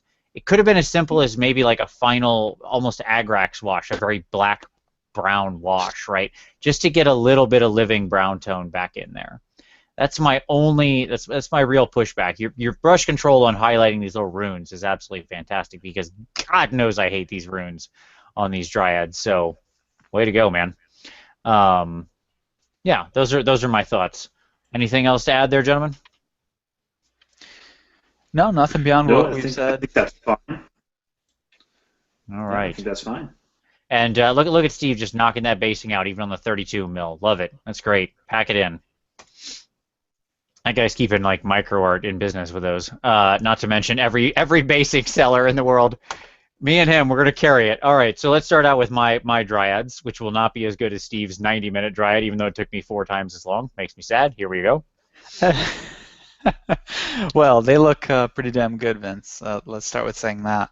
You know, I think that it's been the fact that I've been on the show with you guys, and especially with you, Vince, that has encouraged me to really up my basing game. I think that's the biggest. I mean, I've taken away lots of tips and tricks and tactics, and when it comes to painting and different, you know, philosophical ideas about painting that I hadn't considered previously. So that's been valuable. But really, I really appreciated the way that your basing game has gone through the roof, and thus made me try to lift up mine a little bit more. And so I think that you had the perfect army drop for you about a month ago when Sylvaneth came out, because what goes better with awesome basing than, you know, trees that are essentially basing themselves that became models. So I think that this is really, really pretty. I love that you've got, you know, the blue tips on the really dark, you know, darkish brown gray dryad wood. I think that works really well. And I love that you've picked out colors that appeared in your basing and applied those on the model. You probably did it in the opposite order. You pick the colors in the model and then put the basing down. But I think that it really works as a nice complement. When you look at this unit as a whole, you really see the colors represented all throughout the unit in a way that looks really strong. Let's see. I think I could come up with some critiques for you here. If we go to image number 4, I've got 2 little things that jumped out at me that, you know, just little nitpicky things, because overall I think these look awesome. One is that the sprite, or the blue guy sitting to the right of the owl. I don't know exactly what you call it. The sprite? Is that? Sure, why not? Yeah, let's call it a sprite. So, you know, this happens to me when I paint sometimes, like when I have like a nurgling next to, you know, armor or something, and both of them are typically the same color.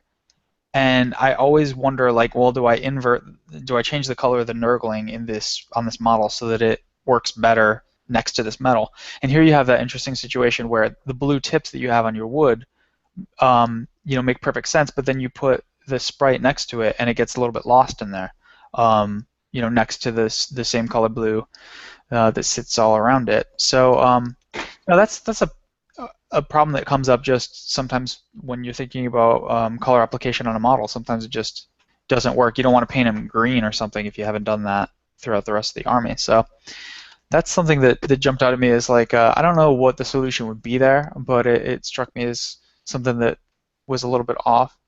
The other thing, and you know, I'm not totally positive about this critique, but I'm going to throw it out there and see what you guys think. So like that tree that's on the base next to the dryad on the left, the stump. So it seems to me that looks out of place, and I don't exactly know why. But I think it might be because the dryads themselves are wood. All right, and if you look at any portion of wood on the dryad, you have a variation from a dark brown all the way up to almost like a yellowish white. But on the stump next to it, it doesn't transition quite as much because it goes from like a green to brown to tan. And for whatever reason, that color progression seems out of place next to the other kind of wood that has a much starker difference between the highlight and the shade. So I'd like to hear your thoughts on those things, Vince, and what do you think about that? Yeah, I totally agree. So this is an interesting failure I sort of discovered after I had finished the whole thing and was like putting them away and thought about it. But I was like, well, I'm going to remember that for the next one. And actually, when we go to the next picture, you'll see I did change my. I actually, it's funny you call it out. I'll show you what I learned when we go to the next picture. Okay. But I agree with you. So the issue is, you think about it, there's no reason why the dryad's wood color would have to match the tree, right? Like, the tree's still in the ground. It's a different level of alive. It's a different thing. They don't necessarily have to be the same color, I suppose, logistically, right? Mm-hmm. But that aside, it doesn't matter because it still creates a weird dissonance when they are different, right? And that's the reality. I didn't use the same combination of colors to do both woods, and I think it does create a bit of a challenge to your eye. One looks very different than the other in a non-pleasing way. Even though, again, logically, you're like, well, they could be different, of course, whatever. But but I agree with you. I think aesthetically, it's a problem. I did feel the same problem with the sprite. You're not wrong. It's funny you seized on that. That was a major thing for me that I noticed when I was doing this. I'm not sure if I have multiples with sprites or just that. I have 2 with sprites, yeah. There's another one with a sprite. Mm-hmm. As a point of fact, they are slightly different colors, but you're right. They're close enough to be identical, right? I mean, it doesn't matter. They're just so similar. It's one of those things that's like, darn it, what do you do? Yeah, I agree. I'm honestly not sure. It was something I recognized as a challenge when I did the unit, and I didn't know what to do with it.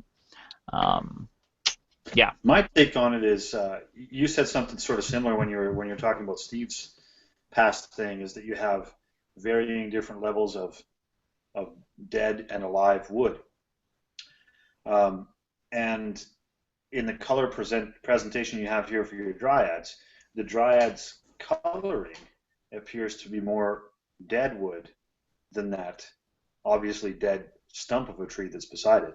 Right. Like it's a warmer color of wood in that dead stump, and I think that's if any reason for it looking out of place or giving you the twitchies, then it's probably just because of that. Yep. That seems like it should look more dead. Yeah. That's all. And I think let's just, if it's okay, we'll jump up to this real quick here. Yeah, let's go. To the Kurnoth Hunters, where they're this like extremely non-organic wood color, right? So I have 3 different factions in my army. Whatever the previous one was the Daughters of Drycha. This is the Sons of Durthu. So all the sword people. Anyways, I say that just to point out the color scheme here. But if we look at the wood here, if you look at the dead branches on theirs, it's now you see what I'm saying? I brought it in line. Yep. I was like, it needs to look the same because I recognized the first time, and so when I did these guys next, I was like, aha, okay, we're gonna fix this problem. Yeah, and I think it works a lot better. Yeah, it's weird how the eye works. It's kind of like if you put, so like some people do models and then they put like a real chain that's not painted next to other silver or something, and it just throws the eye off a little bit. And there's nothing wrong. Like if you took the dryad off that base, it looks perfect. Right. If you put the dryad just on a black base, it looks perfect. So it's just the combination that struck me as strange. So yeah, I like how this works here. And let me just jump right into my my compliment that I'd want to give this unit here, your Kurnoth Hunters.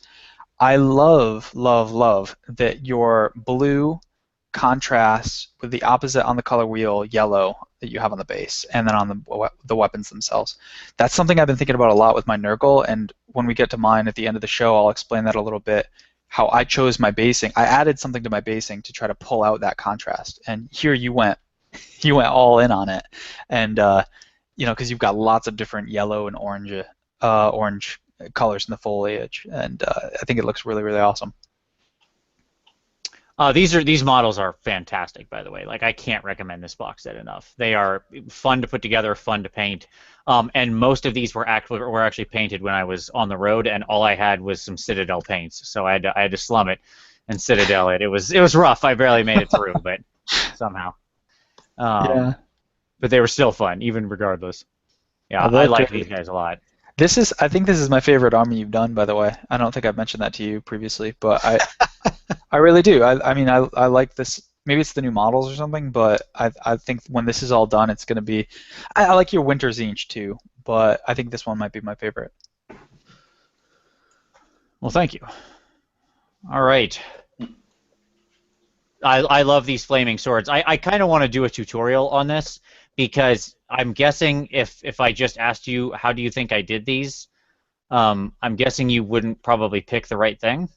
I don't mean that insultingly. I just mean that like I've found a new way to sort of do this yellow-orange transition that I really enjoy, and I'll say that almost all of that is done with just yellow and red ink.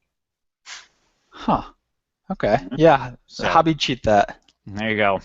It was sort of accidental, and I really like the what it produces. So maybe I'll do a tutorial on it. All right. Anyway, moving on.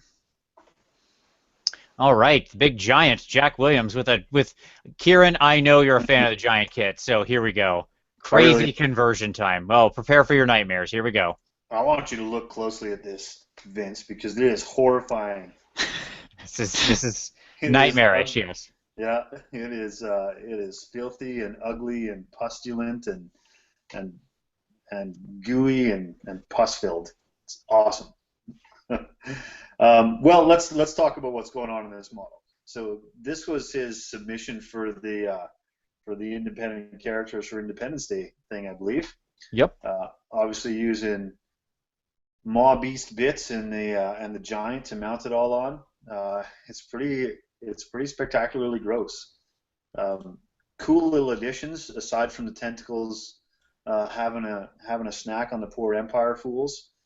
He's got one bubbling in a pool of bile on the base there. That's quite horrifying. And probably just as an aside, the best Empire model ever produced is the one that comes in this giant kit. It's like the fleeing human. Yep. It has so many uses.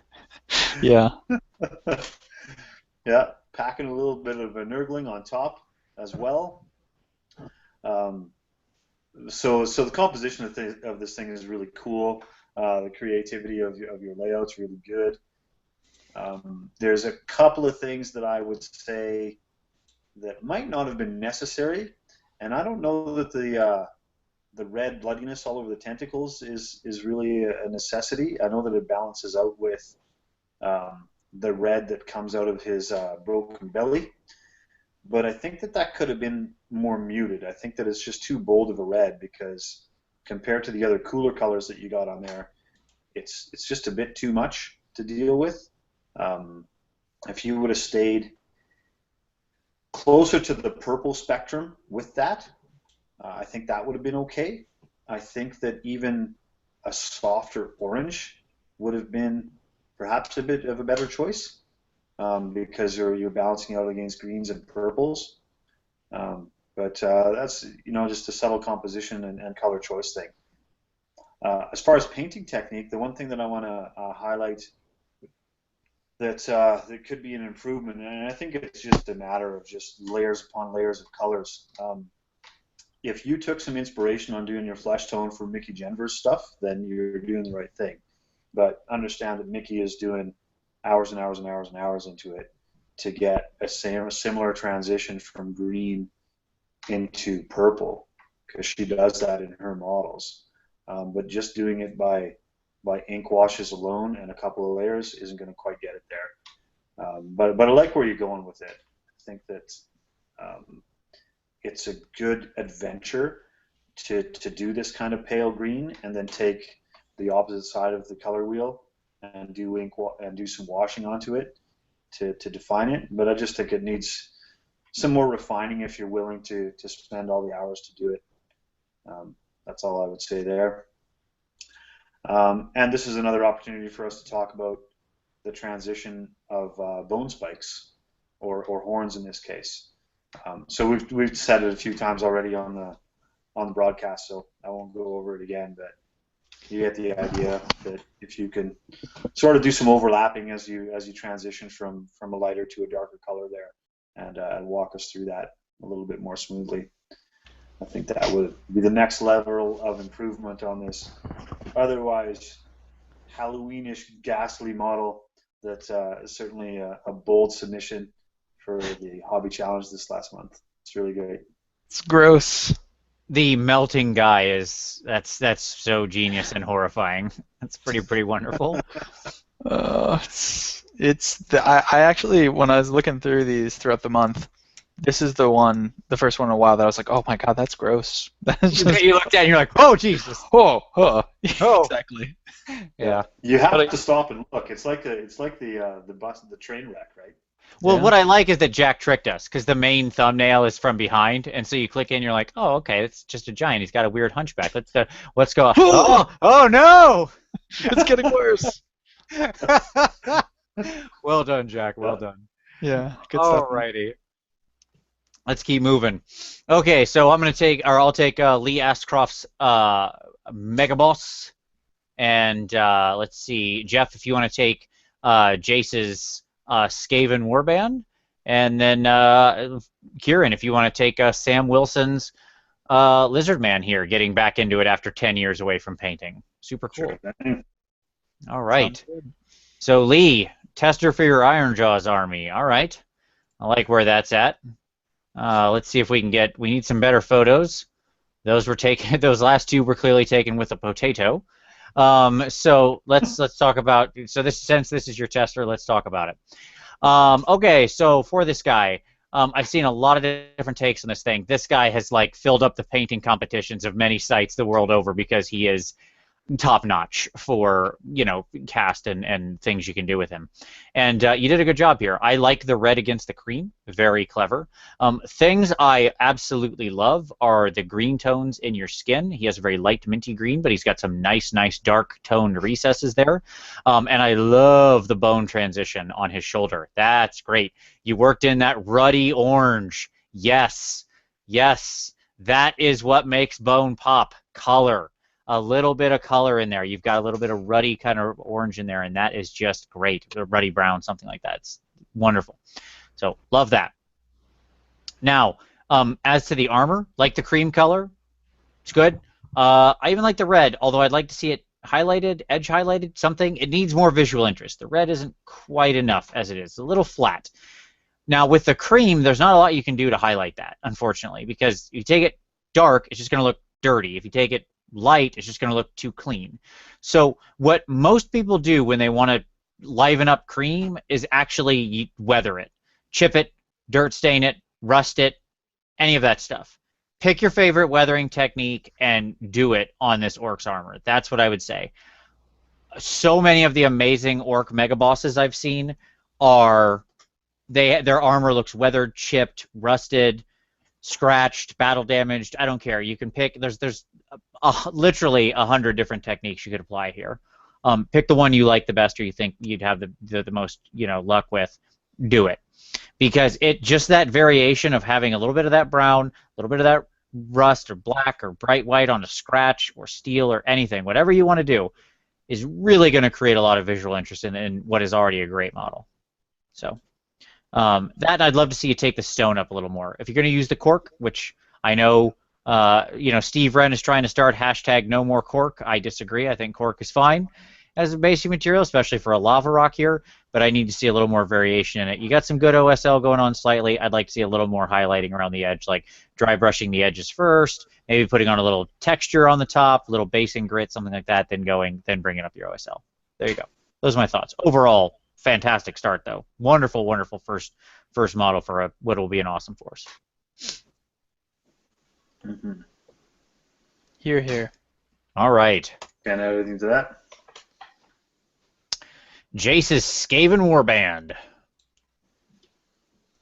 Yeah, so Jace said that overall he's not happy with how his Skaven came out, but he doesn't mind the Rat Ogre and he doesn't mind Queek Headtaker. But I think overall they look pretty good, Jace. I would like to have a couple of better pictures so that we could really get a better sense of what's going on there. But from what I'm making out here, I like the looks of the warband. I really like the thick, you know, full red color that you've used throughout these models. It's a nice classic Skaven color, and I really like the way that you weathered it by doing chipped paint on. For example, on that first picture, Vince, we could see some really chipped paint on the armor, the red armor. You can see it all throughout.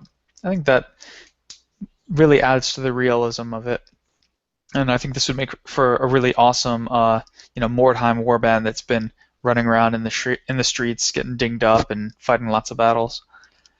Um, what to say to push you a little bit further? Why don't we flip to image number, I think it's 2, where we can see the rat ogre.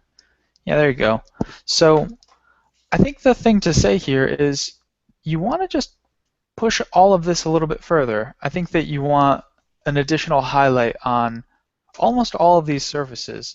I think that especially the tail could use a little bit more shading and a little bit more highlighting, just to show a little bit more tonal variation in the models. So the reds could use a little bit more, the flesh and the fur. All of it I think could use 1 or 2 more highlights. If you were interested in doing that sort of thing as you move on to your 9th age, I think you're going to do a Tomb King army you mentioned. So as you move on to that, if you want to push up your painting 1 more level, I think spending a little bit more time and working a few more highlights in will definitely help you get a little bit further along in your painting journey. So good luck to you. Agreed. All right. Good use of a lot of classic models there. Mm-hmm. Indeed. All right, Sam Wilson. Yeah. So here's another one that Sam says that he's coming back into painting, and he has actually watched a few of our PmP things in the past before leading into painting these dudes. So glad to hear that it's rubbing off on somebody. So let's look at, he's got 2 different models here. He's got a few snapshots of each one. I'll have more to say about the latter, but on this one, I think that he's obviously exhibiting the classic things that you need to have as a painter, and that is he's got brush control to catch the edges of things. He is familiar enough with washes to get some weathering on various spaces and to get some edging and delineate things. We can talk about horns and spikes as well. He's figured that out real quick, that he's moving from dark to light through a few different color transitions on those horns. And what makes Vince most happy is he's doing some interesting things on the basing as well, and not just doing plain old dirt. But he's got color vegetation on there and a few things planted around. I think that the composition of this model is fine. I think that tabard of scale that comes down the middle would probably benefit from being a different color than the rest of the armor plates of the green, to get some triangulation in how you're doing that, because we're very silver up top, and the only points of silver that we have down below are those 2 little sigils on his kneecaps. So I think there needs to be just a touch more to triangulate that model. So that's the next level thing. But obviously your painting chops are fine, Sam. I think that you're gonna do just fine here, and we're gonna benefit from your good work over the future.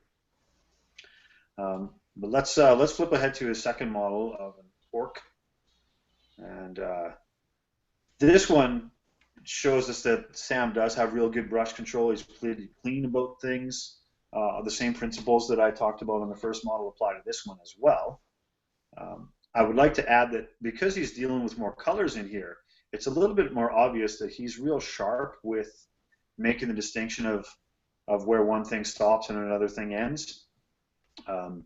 He's willing to do several layers of color in that skin tone to bring it from dark to light and make sure that we get good muscle definition. On the leather, same thing. He's leaving some edging around there to make it dark and delineate. So as as a thing to add and critique to this model, I think what I would challenge you to do is some orky style weathering. All of your skills of sharp brush control and delineation are all great things and necessary to lay the groundworks. Now go mess this guy up, especially his choppy axe with the turning cogs in there. I imagine that there's probably lots of oil that is sprayed around on that. Maybe the occasional Eldar blood splatter has ended up on there. Yeah, play around with some things and see if you can. The next models that you do, add a bit of extra grit and I was going to say humanity, but reality, orc-manity to it. Yeah. I like it. Those are my thoughts. All right. And welcome to the fold. Absolutely. We're glad to have you. All right, so we're just going to take a quick look at Smog here. We had looked at Smog at the end of last month. Lee just added some more bigger pictures where we could see some various things he did. He sort of speed painted Smog in a day here. That is nuts. Which is nuts. Just crazy because this guy's like the size of a small camper. But yeah, great stuff. We talked about him a lot last month, so I won't dalliance on it again. But yeah, really good. Yeah, absolutely. Love the fire. Love the variation on the horns. Love the variation in the wings. Let me tell you what, for a day of work, it's pretty solid work for a day. Like, you know just as well as I do what you could do if you had more time. But to knock this out in 24 hours, I'm just going to assume you used all 24 hours, by the way. Yeah, way to go. Yeah, this was definitely a Vince day. Yeah, absolutely. Yes. Knock it out. 24 hours of straight painting, you'd be amazed what you can do. All right. Okay, so let's see. I'll take Mr. Lee Mech Shop's new Ice Cave Oryx. Let's see. This is Justin, another Seraphon Engine of the Gods, so we'll all talk about that together quickly since we've already talked about a lot of Justin's Lizardmen. We'll just kind of look at that and then move on. And then maybe, let's see, I don't know. Jeff. I'll talk about those. Okay. I'll give you some stuff on those. Very good. All right, Kieran, take my Dryads, and then Jeff, you want to take Steve's Kurnoth Hunters. It's a little bit of an inversion over last time. He and I are in a dueling Sylvaneth sort of war. Trees. All right. So, I hadn't realized that actually until I was just looking over these. All right, so Ice Oryx. Obviously, this is his first kind of little test for it. I like the blue skin. I like the purple cloth. Let me tell you what I really like. I like how you faked the see-through ice of having the piece inside and then covering it over. Very clever. That's very nice, having that sort of thing run inside there. You can do, it's a good trick for doing shadows inside there, and all he's done is he's painted the thing and then darkened the area around it, right? So he painted the thing he wanted inside, and he darkened the area around it with dark blue to make it look like it's inner, and then when he dry brushed or layered or did whatever he did to color over it, he just let that all kind of get naturally covered over. And it does the trick. It tricks the eye. Actually. Yeah. I love it. Tricks the eye into thinking there's something locked inside that ice. Very, very clever. Okay, so yeah, I mean, you know, good stuff. I like where this guy's going. Obviously, this was just his first tester, so, you know, no basing or whatever. But, yeah, cool stuff. I like the blue skin. I'd say as you go through, watch your darks here, and the only real issue I see is watch your darks down here in the shadow. Sky blue is such a tough color to highlight with because it shows every line. It's got white in it. White reflects more light than blue without white in it, hence it creates strong lines. So you're going to need to really feather to get those smooth transitions out on blue. That's what I'll say. All right. All right, so these are my Sons of Durthu Dryads. They could also be 2 groups of 5 tree revenants, as I have them split up as such. So yeah, we'll just kind of cycle through here. Kieran, tell me what's going. What do you got for me, buddy? Well, on these ones, I see that you went as far as volume of model coverage, you went heavier blue on these ones than the past ones. So that's pretty striking at first glance, and stayed with the same coloration of orange into yellow on those things. So all the pointy bits that do danger are marked in yellow, like true danger tape, like Mm-hmm. that. Yeah, all the pointy bits that can make holes in you.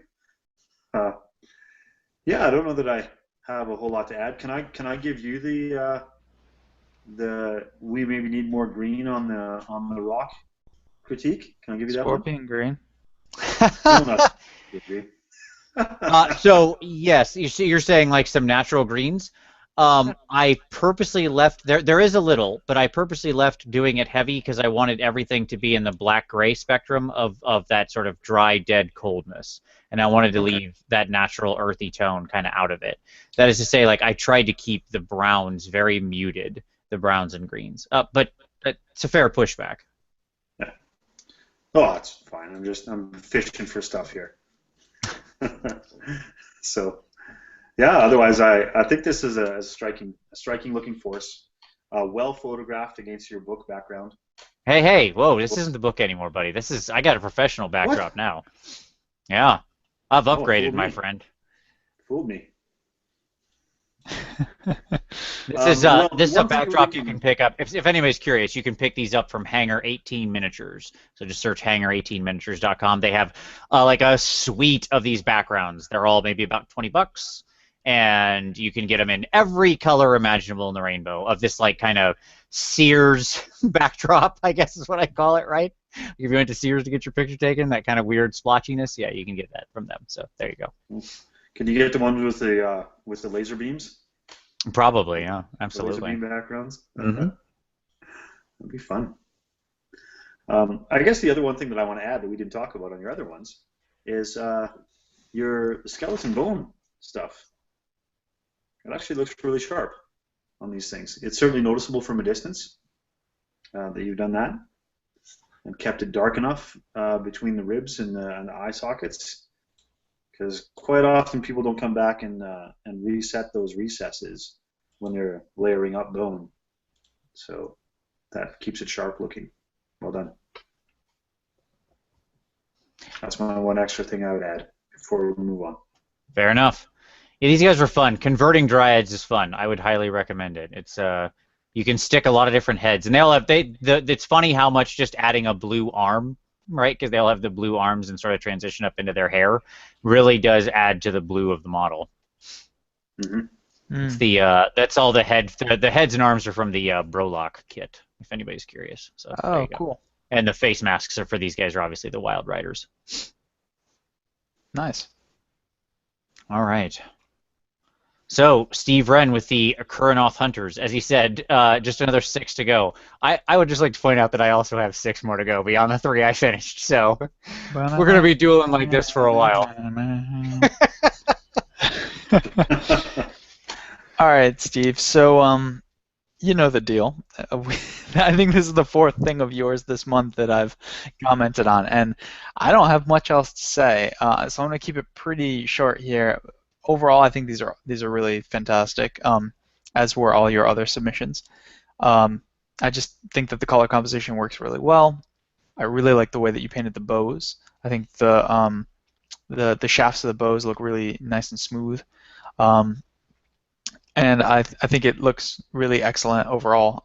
Your bases, of course, are wonderful. And I think that my favorite part about it is the mushrooms that you painted on the guy. There you go in that image. Yeah, you can see the one all the way to the right. He's got mushrooms on his chest, and he's got mushrooms on the base as well. I think that ties in really nicely. It's simple but effective little detail there.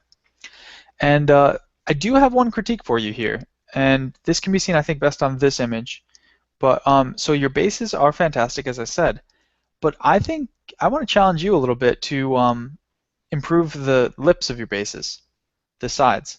So a couple things. One, I think you've got a couple areas here where it's a little splotchy, so it doesn't look quite as smooth. I think you want to water down your paint a little more and do 2 or 3 thin layers rather than 1 or 2 thick ones.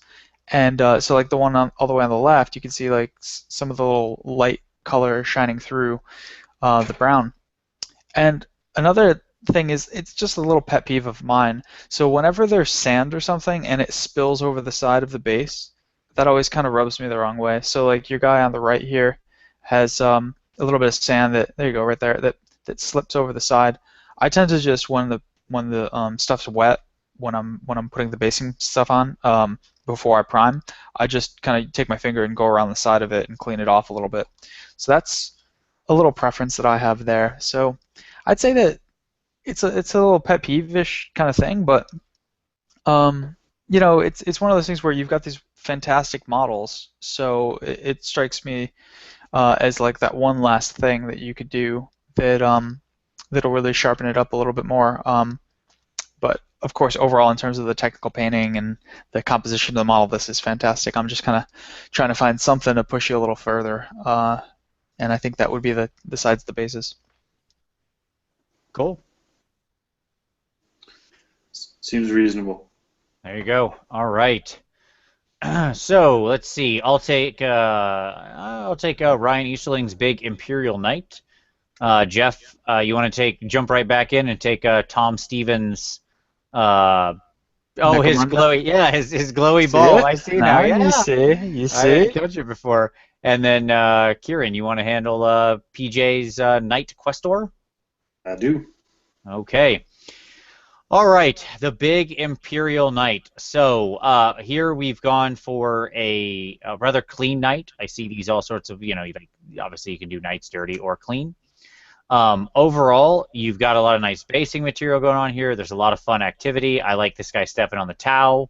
That's fun. I like nice, like your own name on there. That's also fun. Yeah, I mean, I think this guy overall looks really cool. Oops. That's, his family crest, which he said he sort of modified to be here. So it's a couple small notes. Here's what I would say. Color choice and execution overall, well done. Your lines are clean. These models paint up really well when you take your time and do the sub-assemblies, and you did here. So it looks very nice. I think your freehand here on the shield for your family crest could be cleaned up just a tad. That is to say, like, we could sharpen these lines. Like it feels like this was airbrushed and this was definitely hand painted, and I can see the difference because here everything is so smooth and just absolutely like butter, and here I can see brush strokes. So we need to thin this down and we need to sharpen it up.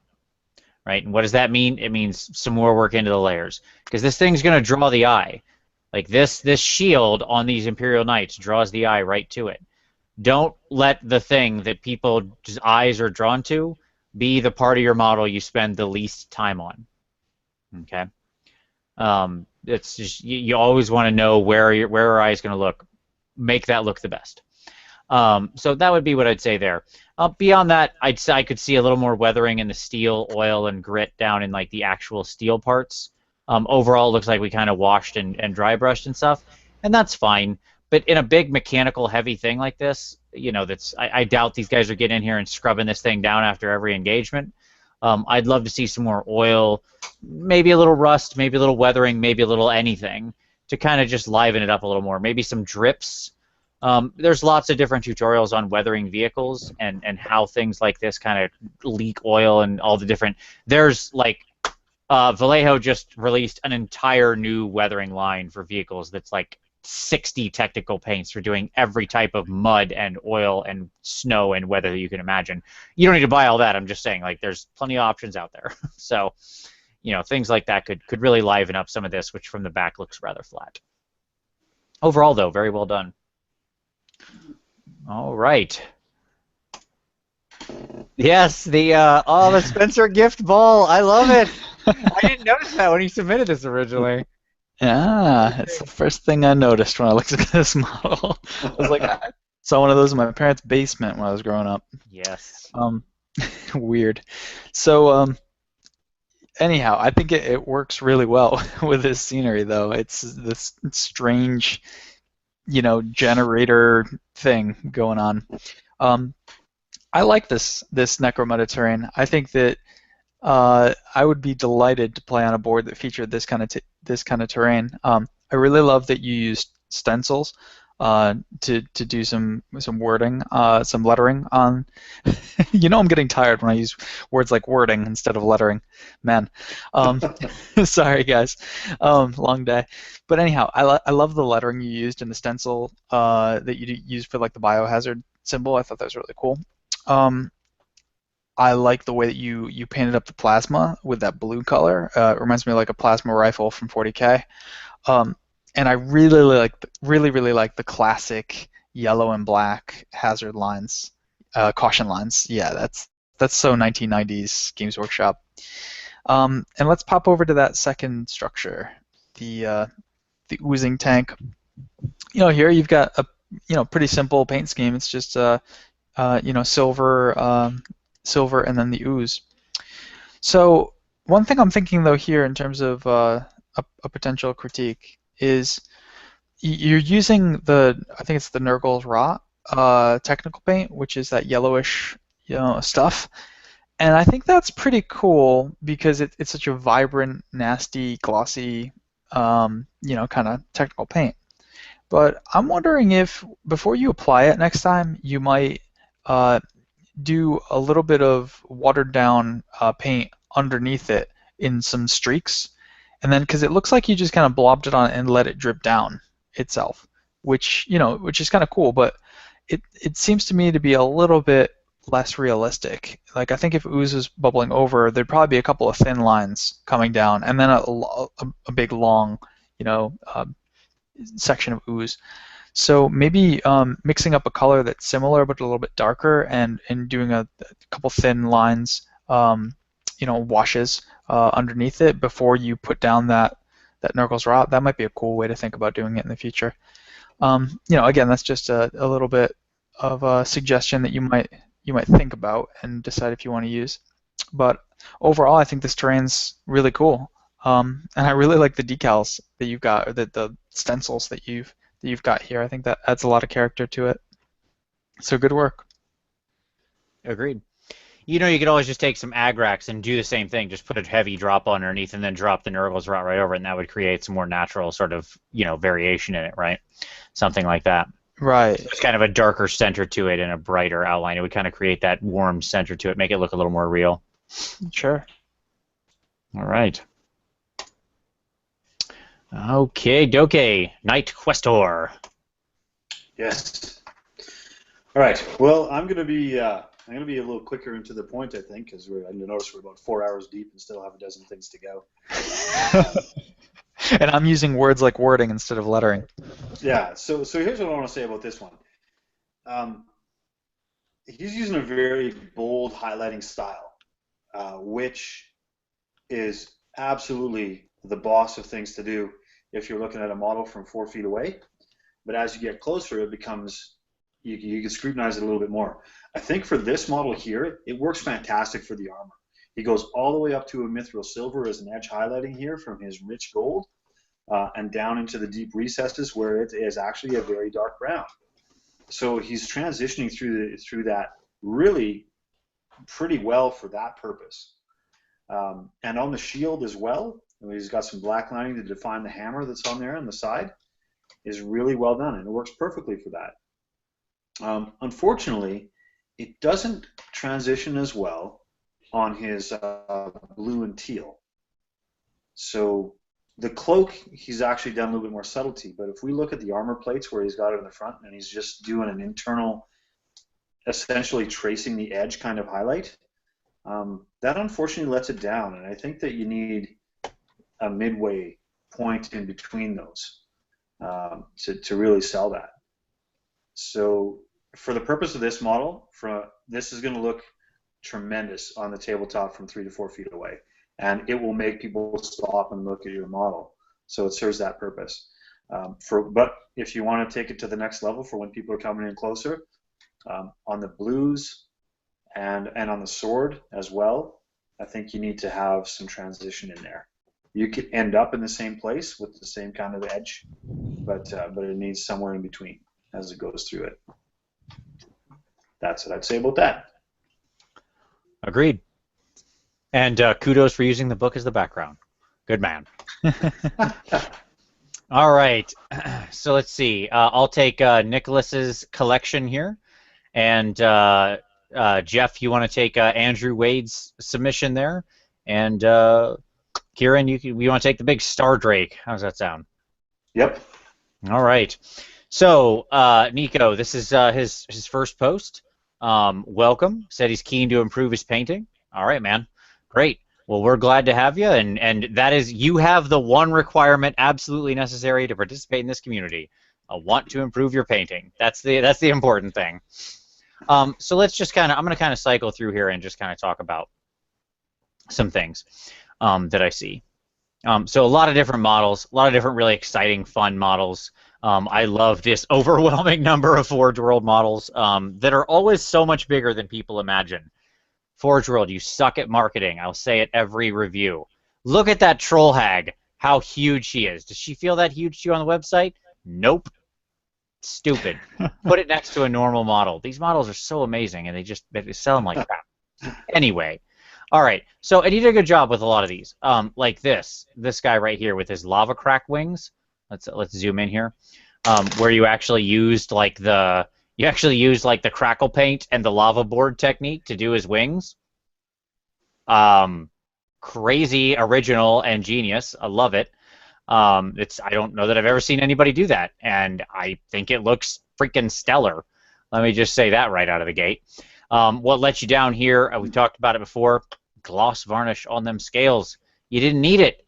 You didn't need it, and it's just creating a dissonance between your very matte lava and the gloss on this beast. I can hear you already revolting against it, Jeff.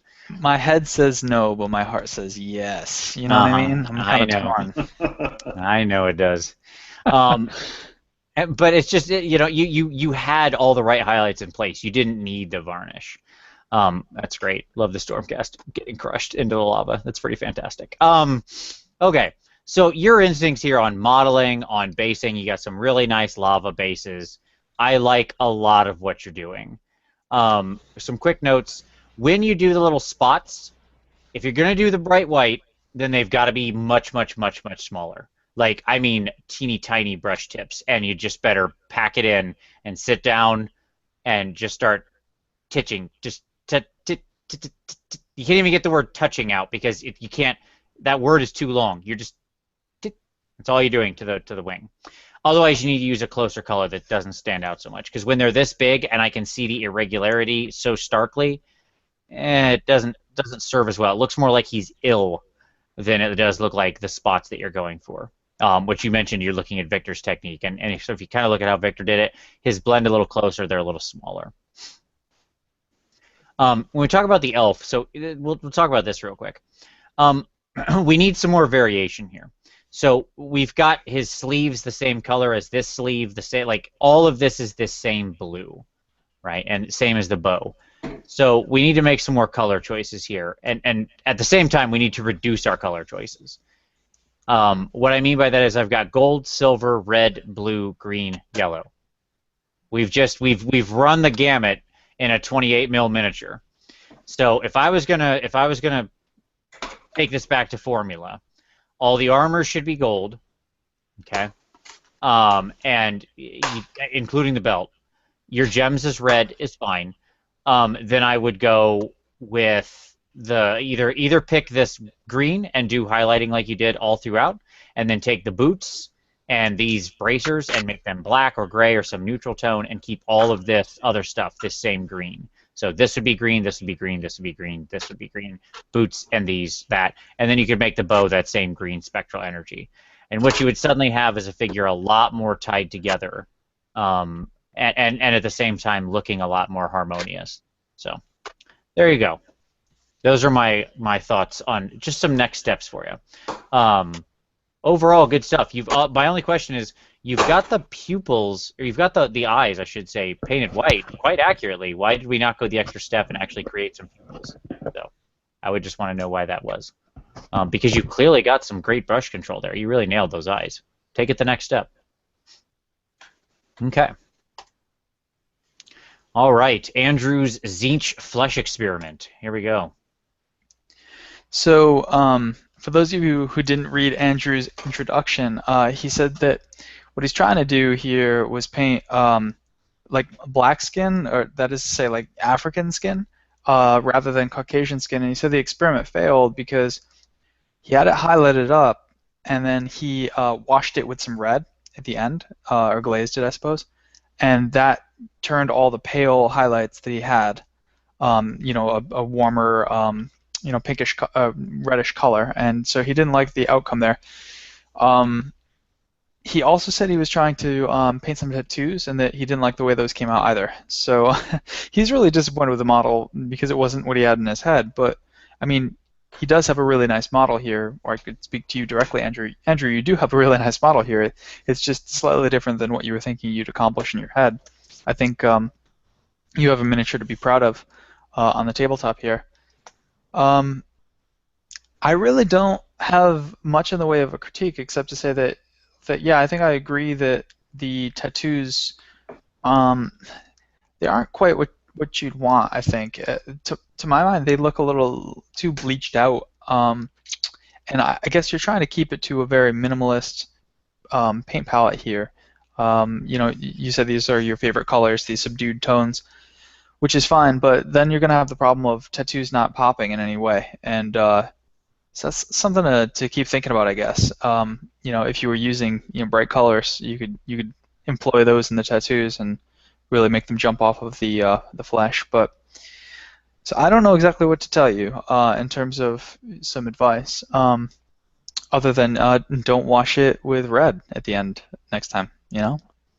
If There you go. that didn't work, don't do it again. Yeah, I think he beats himself up way too hard on these. I love it. I think it looks great. Like this is aces, man. You're crazy. You might not have achieved what you originally wanted, but that's okay. Sometimes the paint just leads you in a new direction. Go with it. It's fine. Right. Yeah, and it's just a case of it not matching what he thought it might be in his head. But Yep. if he just stood back and looked at it for what it is, I think he'd really be proud of it. Yep. I think so. All right. Star draking across the universe. Yeah, look at this big monstrosity. It's like the celestial peacock of the Warhammer universe. Indeed. Yeah, he's really went to the next level by bringing out that's the Lord Celestin's wings strapped onto the back of that, isn't it? Yeah, he's got the Celestin Prime, like some components of the Celestin Prime, like the big guy who's normally floating on space junk, on the back of a Star Drake. So he's taken two of the biggest ostentatious models and put them together. Yeah, with a couple of giant long-handled hammers as well. Well, it's an epically huge model that he needed even to balance out the base with a couple of other protectors down there as well. So it's epically huge for one thing. I guess when I look at this overall, I think certainly the color balancing is okay. It's in good balance with one another as far as the composition of things.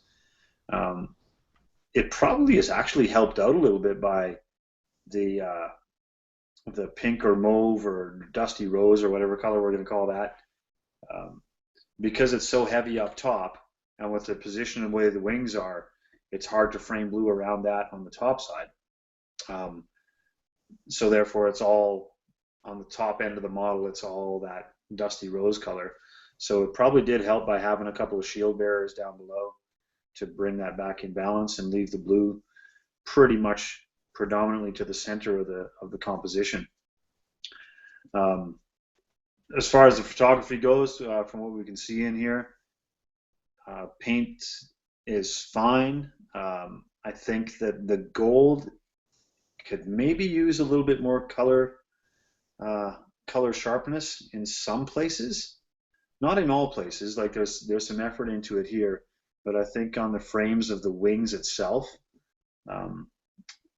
there could be a little bit more, and it might just be sharpening the edges of it where it actually reaches out into the wings, where it has the sort of trailings of the comet image there. Similarly, in the wings themselves, because it's, I kind of picture it as a whole bunch of different beams of light rather than any kind of one big solid structure. It's a whole bunch of, little sticks. It needs a little bit more color delineation and sharpness in those closest to the wing frame as well. I would argue for. As far as everything else, I have compliments on. I think that the blue is really done well. We can see the scale very sharply throughout everything. The joints on the wings look great. They're fine as well. I actually kind of like how you've gone into sort of a charcoal and black gray on the horns, because that matches up pretty nicely with the silver of the armor that otherwise would have been left alone in that whole composition. So I think that's a good choice there. The one thing that I guess as far as composition wise that looks odd to me is those couple little bumps of horns that come out of the scale on the shoulders of this star drake that are left black. They're just left black. And I think those at least need to come into that ashy gray that you've got on the tips of the horns as well, to not look as out of place. So there's my summation for that. I agree. You nailed what I was going to say. Good. All right. Nice looking model. Okay, so I'll take. I will actually take a Nurgle model here, if you don't mind, just because Tom and I were talking about this. So I would like to take this. And then Jeff, if you want to do Merrick's Wolf Magmadroth, is further proof that he can turn anything into a wolf. And then Kieran, if you wouldn't mind taking the Harpy Queen from me, that'd be great. All right, so let's talk about Mongo here. So Thomas and I were talking, and he had posted it previously, and then he made some changes, and he finally submitted it. And I'd just like to say, Tom, you really did a great job acting on what I said on some of the things. So he took the flesh tone down. He wanted to keep it very tan and dark and bruised flesh. So he didn't want to have big, really high highlights, and so I said, well, why don't you take it down farther? And that's what he did. So look at how rich the purples and crimsons and bruised colors are all throughout, like, his distended belly. That's just great work. And by making it darker, the highlights actually stand out more. So you don't always need to go up to highlights. Sometimes you can go down in a controlled fashion and achieve the same thing. He's got the good color variants on the horns we've talked about so many times, and he's got some nice action going on the base, some little tufts. I'd like to see, I don't know, maybe like some dead grass or something on there, but I'm okay with it. It's fine. The axe, I feel, needs just a little bit more rust or something, Tom, or maybe, conversely, some edge highlighting on the inside of those pits, on the lower inside, like a bright silver line. Just to kind of, your regular metals, the steels, are just a little flat, and that's the only part of the model that I feel really where you fall down a little, is the steels. They're just not as interesting as the rest of the model. Your shoulder blade, the green stuff, you've got browns, you got some light greens, you got some edge highlighting. It's good. It's good color variation. It looks nice. Everything else, you got a lot of variation. Your steels are still a little flat. So my challenge for you, Tom, to go next level would be to liven up those steels. A little more variation, a little more dark washing to keep the darks dark, a little more edge pick outs to keep the edges sharp and reflecting light, and you're really going to be up at just an A+ level. It's great work, though. Yeah, I like it. I dig it too. Even though it is Nurgle. One other thing to say as we move on to the next one, though, is you've got two pieces of silver there that are bright and shiny, and one piece that's all rusted. I'd like to see a little bit more, I'd like to see them be similar throughout, a little more continuity there, where, if we're to imagine that one of these things is rusted, it's Nurgle, they're probably not taking good care of their gauntlets either. So that's one thing to think about. Yep, weather in unison unless there's good reason not to, which there rarely is. Yep. Alrighty. The Wolfadroth. I'm not gonna lie, Merrick. I heard you, I think, on a Paintasode with Vince and MC1 Gamer, and you were describing your concept for this, and you were like, yeah, because like the Magmadroth's face kind of looks like a wolf, and I actually said out loud, like, what are you talking about, like, to the wall, as I heard you say that. But I'll tell you what, seeing what you did with it, I kind of see it. It does look a little wolf-like, the way you've converted it up. So I guess you just see wolves where other people see other things in society now. You're in too deep. But so I think that this is really good. And I've said this a few times as we've done these PMPs that I think your painting is really improving, and I think this is another step on that path. I think that this is a really, really nice use of color on this model. I love the way you move across purple and to blue to white. I think that looks really, really cool. And I like the way that you've accented this model with the gold and green spot colors to break up the overall purple, blue, and white scheme that you've got here. The one thing and I of course like the rocks. I think that we established that earlier, that your rocks are really coming along nicely too. The one critique I'd give you, just to give you a little bit more advice, is I do think that the white here is a little bit overused. I think that you want to save white for your absolute last highlights on just the most raised portions of a model. So, just the tips of these scales, just the tips of the horns and things like that. And by scale I meant the fin. Sorry, I don't mean scale. So here, because you're putting them on each individual scale, it kind of takes away from that final highlight. So I'd like to see you do an intermediary color, perhaps over all of this area, and then save that white for those absolute highest points. So that'd be one little takeaway critique I got for you. But overall, I think that this looks really nice. Yep, I agree. I think this is the best one you did this month, Merrick, because it's for the exact reasons you said, Jeff. You're traveling across so many colors, and you're doing it effectively here. Very smooth transitions all throughout. Looking good. Yep. Alrighty. Harpy Queen. Is that what she's called? Okay, watch out, kids. Boobies. Yes, there is NSFW, whatever. Whatever letters. That is. Yeah. Okay, so I hope you know I'm just going to give you some composition critique on these kinds of things. Sure. Because obviously this is a competition piece. My first critique is, could you have done a bit of a bigger base maybe? No. Like it's pretty diminutive. It is, yeah. I felt like I should have gone bigger. Oh, by the way, for quick note for everybody, this is part of a competition where you have to use all 7 colors of the rainbow on the figure. So There you go. Okay, continue. Yeah. So that I recognize that about this, and I think you did that in fine balance. So when we look at the Harpy Queen herself and just look at her, so she's got orange and red on the hair, and you'll see more of that from the backside shot.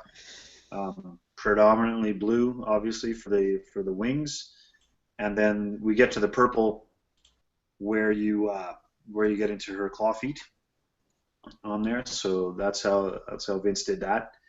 According to the color wheel, that kind of matches up properly. I guess the world would, if you're traveling just within that segment of the model, maybe it lacks green, but there's certainly no lack of green on the whole basing and all the materials down below. So you capture it all.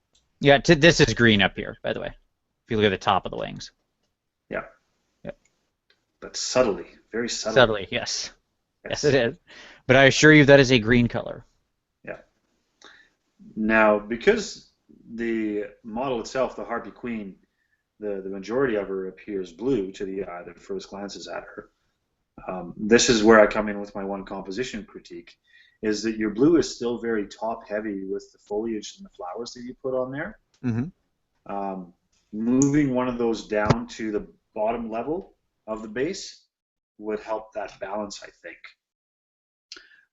The red flowers that you have off the back side and the orange ones that are there in the middle section on the left, those are spaced more proportionately, I think. Mm-hmm. And obviously, a couple of yellows go right alongside your reds and oranges, of course, so they stay together. But yeah, that's my one tiny spot of improvement, I think, is move one of those clutches of blue down lower on on the base composition. All right. That's it. Fair enough. So it's a wonderful piece, though, and I wish you well with that. I think that Thank you you. certainly get lots of attention from it. So it turned out well. Yeah, I think this looks lovely. She'll be taking to her competition in about 3 days. So there you go. Oh, this is a Gen Con thing, is it? It is indeed. Yeah, nice. I All want right. updates. Sure. Absolutely. So we have a big old bunch of stuff from Mr. Lee Mech Shop. So I'm gonna kind of jump through some of this, or why don't we all just kind of talk through it? Yeah, let's we'll tag type team in this. We'll all when we talk. got something to say. Yeah, that's fine. Let's all jump through it, and then let's see whose turn. How about I take Jeff's submission, or Kieran? Would you like it? It's Nurgle. You take it. You take All right. Jeff's. Fine. I'm saying you should do it if you don't mind. I will do it. And then I'll take Matthias Schaefer's Zinch because that's much more up my alley. The good Chaos God, the enemy of Nurgle, and someone close to my heart. The Lord of Change. All right, so let's take a look. So Mr. Lee proving that he can just he went from one model test to just like boom, War Scrolls are done. So here's some more of the ice orcs for his bone splitters. Can we talk about how cool this would be paired with the new Mornfangs? The new Beast Claw Raiders that are like ice themed. They carry a storm with them. I think these would pair really well in the Destruction Grand Alliance. I think that'd be awesome. Yes. Here's our nice ice trick again, by the way. Just look at this. It's great. Looks really good. Yeah, so clever. I also like the wood grain on the shields there. Everybody at their home is turning their head sideways right now. Okay. Hey, that's a high elf bit that he used on the top of the head. Hey, I'm sure that meant there was a dead high elf at some point in the past. So there you go. Sure. All right. So then we've got his tyrant, which is a wonderful conversion. Again, like just what? Yeah, it's beautiful. It's really Mount nice. Fuji and the cherry tree blossoms. It's all good. Ridiculous.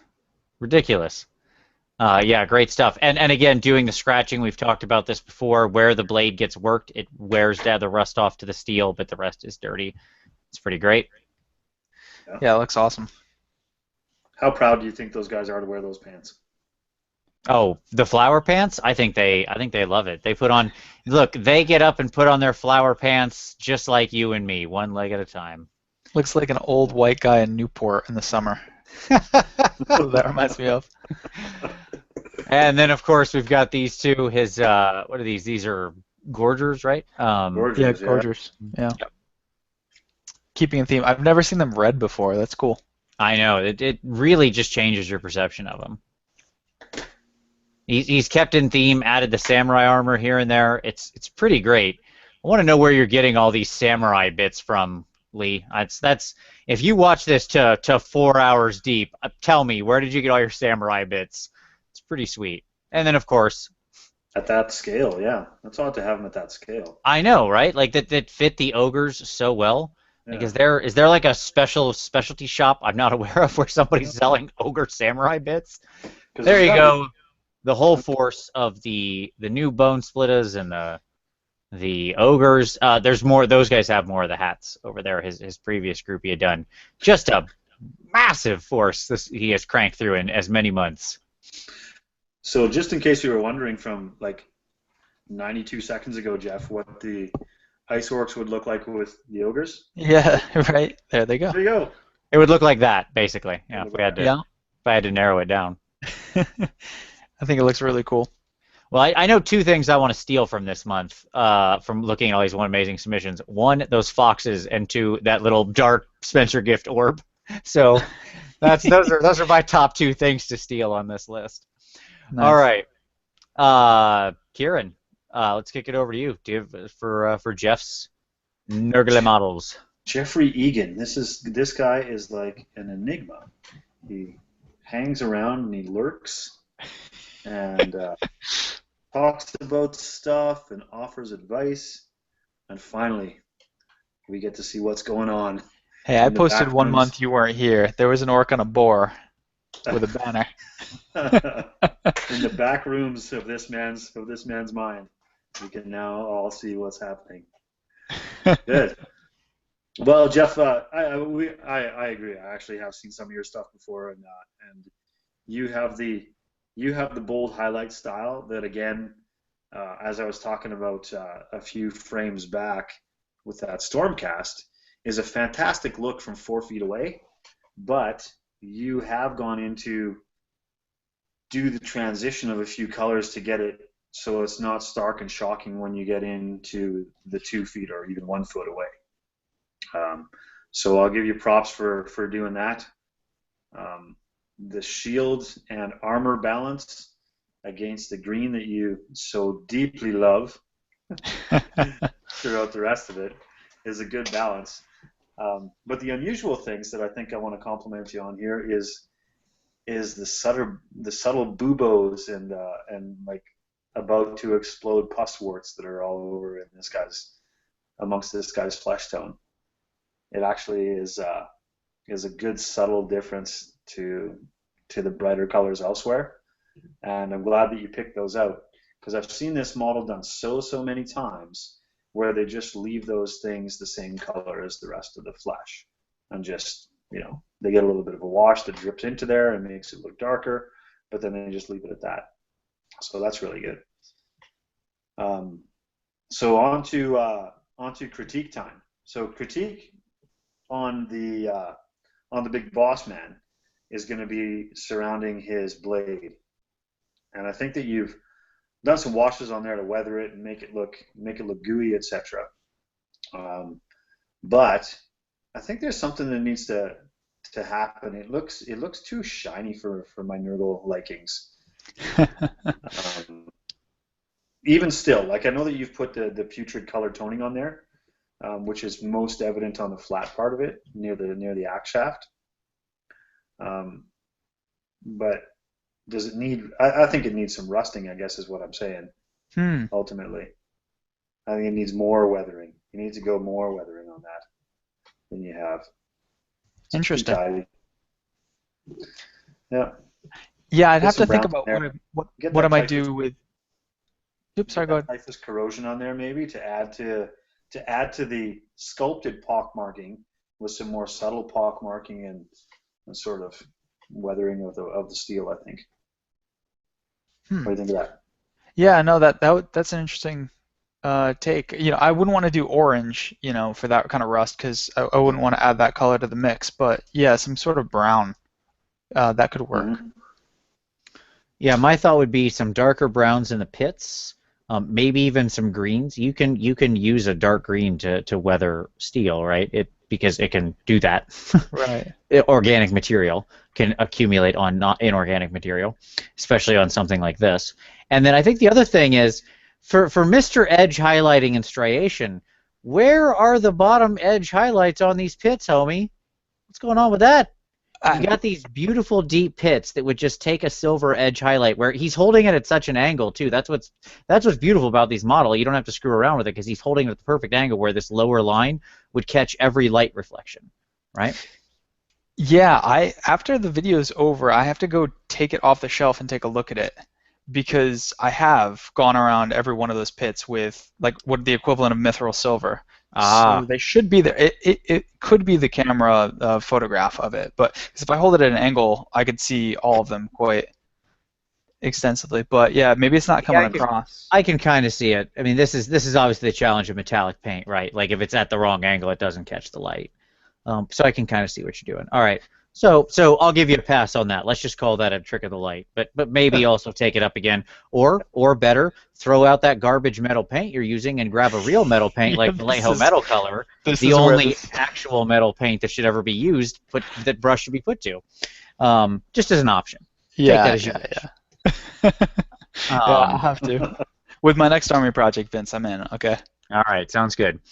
All right, but no, it's good stuff. It's great stuff. And cool. As usual, your color choices are always so bold. Kieran, did you have anything you wanted to say on Mr. Chaos Lord Warrior here? Yeah, I do think that I want to come back on that particular one and say that because his shield is so freaking large, and such an important percentage, I guess, of the model itself. I do think that you need to extend. I recognize, Jeff, that you do have a mid-tone blue in there before you get to your absolute highlight, but I think that needs to extend a little bit further to the center of the shield, and somehow soften that. And it's only because compared to the armor you did on the other model, the surface is just too big. Yeah, Go yeah. that sharp. Yeah, that's definitely something to think about too. Yeah, so that's all I got to add to that particular one. I'm happy with it otherwise. All Cool. right. Well, thanks for the feedback, guys. Absolutely. Thanks for your submission this month, buddy. It's good to have you in the mix. Yeah. All right, let's talk about some Silver Tower minis. So these guys are very fun. Obviously, I have no issue with painting pink ores another color. Do as you wish. It's Tzeentch, it's chaos. I don't care what they're called. It's if anybody allows any color, boy is it Tzeentch. So this is fun. You got some really nice bright highlights on these blue guys, and I love it. I love how much they come up here. Really creates a focal point on the face. Where you got this bright white. That's pretty good. That's good stuff. On the Arcanonites, however, these guys, it's fun. I think my one issue with these dudes is the gold feels a little flat. I know you put a wash in there. I can see it where it gathered around the spikes and stuff. But I feel like the missing element here is a highlight up into like a 50-50 silver, or if Jeff were talking, a pure silver. You can choose whatever you like. Just something to take it up a little bit more. Because it feels like you got the low, but you didn't get the high. I do want to point out that Matthias made some of the most awesome Silver Tower bases I have ever seen, using making these sort of stone bases and then adding these gears and cogs and stuff from Green Stuff World, which is just freaking genius, and it looks so good. Like man, genius, buddy. I gotta get on it and order some stuff from those people. Yeah, and then here with these guys, the Brimstone Horrors. Obviously we're mainly going airbrush here. But yep, that's what the point of these little dumb things are. I did the same thing with mine. You clearly ordered a few more. I'm pretty sure you only get like 4 of these in the box. So you really were all about this idea, and I gotta say, it works, man. You nailed it. Like airbrush or not, you probably went in there and you clearly touched up some stuff with brush. You picked out the eyes and such. But between the OSL that's down on the rock and how dark you took it up top, it's a wonderful take on white blue flame. You've still got the faces tending to be a little hotter. You can especially see here where they sort of retain the whiteness up higher than the rest. You can see how dark the little tips of the flame come. Going from that bright white to that dark blue, as magnitude would say, pop, pop. Okay, so it looks great. I love it. Cool stuff. Yeah, these are love it. All right. I agree with Justin, who says, I love these. You're right, buddy. I agree with you, Justin. Okie dokie. And that is it. That takes us to the end of the month. That's all. Everything else was August. So we'll pick up next month with Merrick's first submission this month, which was another wolf, because of course it was. Good job to that Matthias and Jeff guys for slipping something in at the end of the month there. Hey. Just in time. Yeah, here's my problem real quick. Because I wanted to put in one more model that I was working on yesterday that I just finished and put up on Twitter today, and I didn't get there in time. And so I ended up missing the deadline for this end of month submit so many times because I wanted to get one more model done. It's terrible. I'm a bit of a different scene. I just can't be bothered to stop to take photographs of models when I'm doing. I'm bad for doing that. Anyway, what's your excuse, Vince, for not putting any models in? Yeah, come on, man. You're really letting us down. No, again, Clearly. My excuse is suddenly my camera doesn't want to work, which is fun. But that's okay. I'll be a little bouncing ball for the end of this. I don't think at 4.5 hours anyone minds. Hi, everyone. I'm a bouncing ball. Exactly. Gentlemen, any final thoughts? Do you have your pick of the month? Are we just all Oh, going to universally pick we know what Mickey's it and is. say, yeah, okay. Yeah. We say it all at once together? So look, let's all agree Mickey's was probably the model, one of the best we've ever seen in the PmP. I mean, look, that's not a slam on anybody else. As you said, Mickey spent hundreds of hours on that thing. It's just, I want to acknowledge it's better than anything I've submitted, okay, ever. Like, that's, let me take that on the chin right there. But how about we do our assuming Mickey wins, what's your second pick? There you go. Well, let's be clear that she wins our adoration. There's no actual prize to this. Just Yeah, of course. Just in case anybody's watching this for the first time and wondering, oh, do they get like a free trip to Spain or something? Nope, just our adoration and respect. That's all. Nothing more. Good. Yeah. So aside from that, that obvious top pick, yes, I am going to give it up to Steve Wren's 90-minute model. Simply because that was a great quality turnout in 90 minutes. All right, I dig it. That qualifier, let's do this in 90 minutes and get that result. Like that's top notch for me. And I'm gonna go with Josh Tan's Hurricaneum. I think that looks really solid, and I love the story that he tells across the model. Nice, nice. He actually said, by the way, that there is a subtle blue highlight on there, but it didn't come out in the photo. I will believe you, Josh. Oh, yeah. You seem like a nice guy. All right. He had posted that in the comments. Oh, cool. Yeah. So mine. I'm gonna pick the massive samurai ogre horde that Mr. Lee did. I mean, it's so impressive. All the little details, everything that was there. Again, like, I love the little pants, the banners, just the foxes. It's just stunning. I loved everything about it. So yeah, there you go. That's my pick. All right. Yeah, I'm glad you said that. That was a theme victory for sure. Yes. That one. I'm glad you said it. All right. So, gentlemen, another month is gone. We have more amazing, just more absolutely stunning picks. But of course, as I mentioned at the top of the show, if you'd like to join us, the link for the PmP will be posted down below.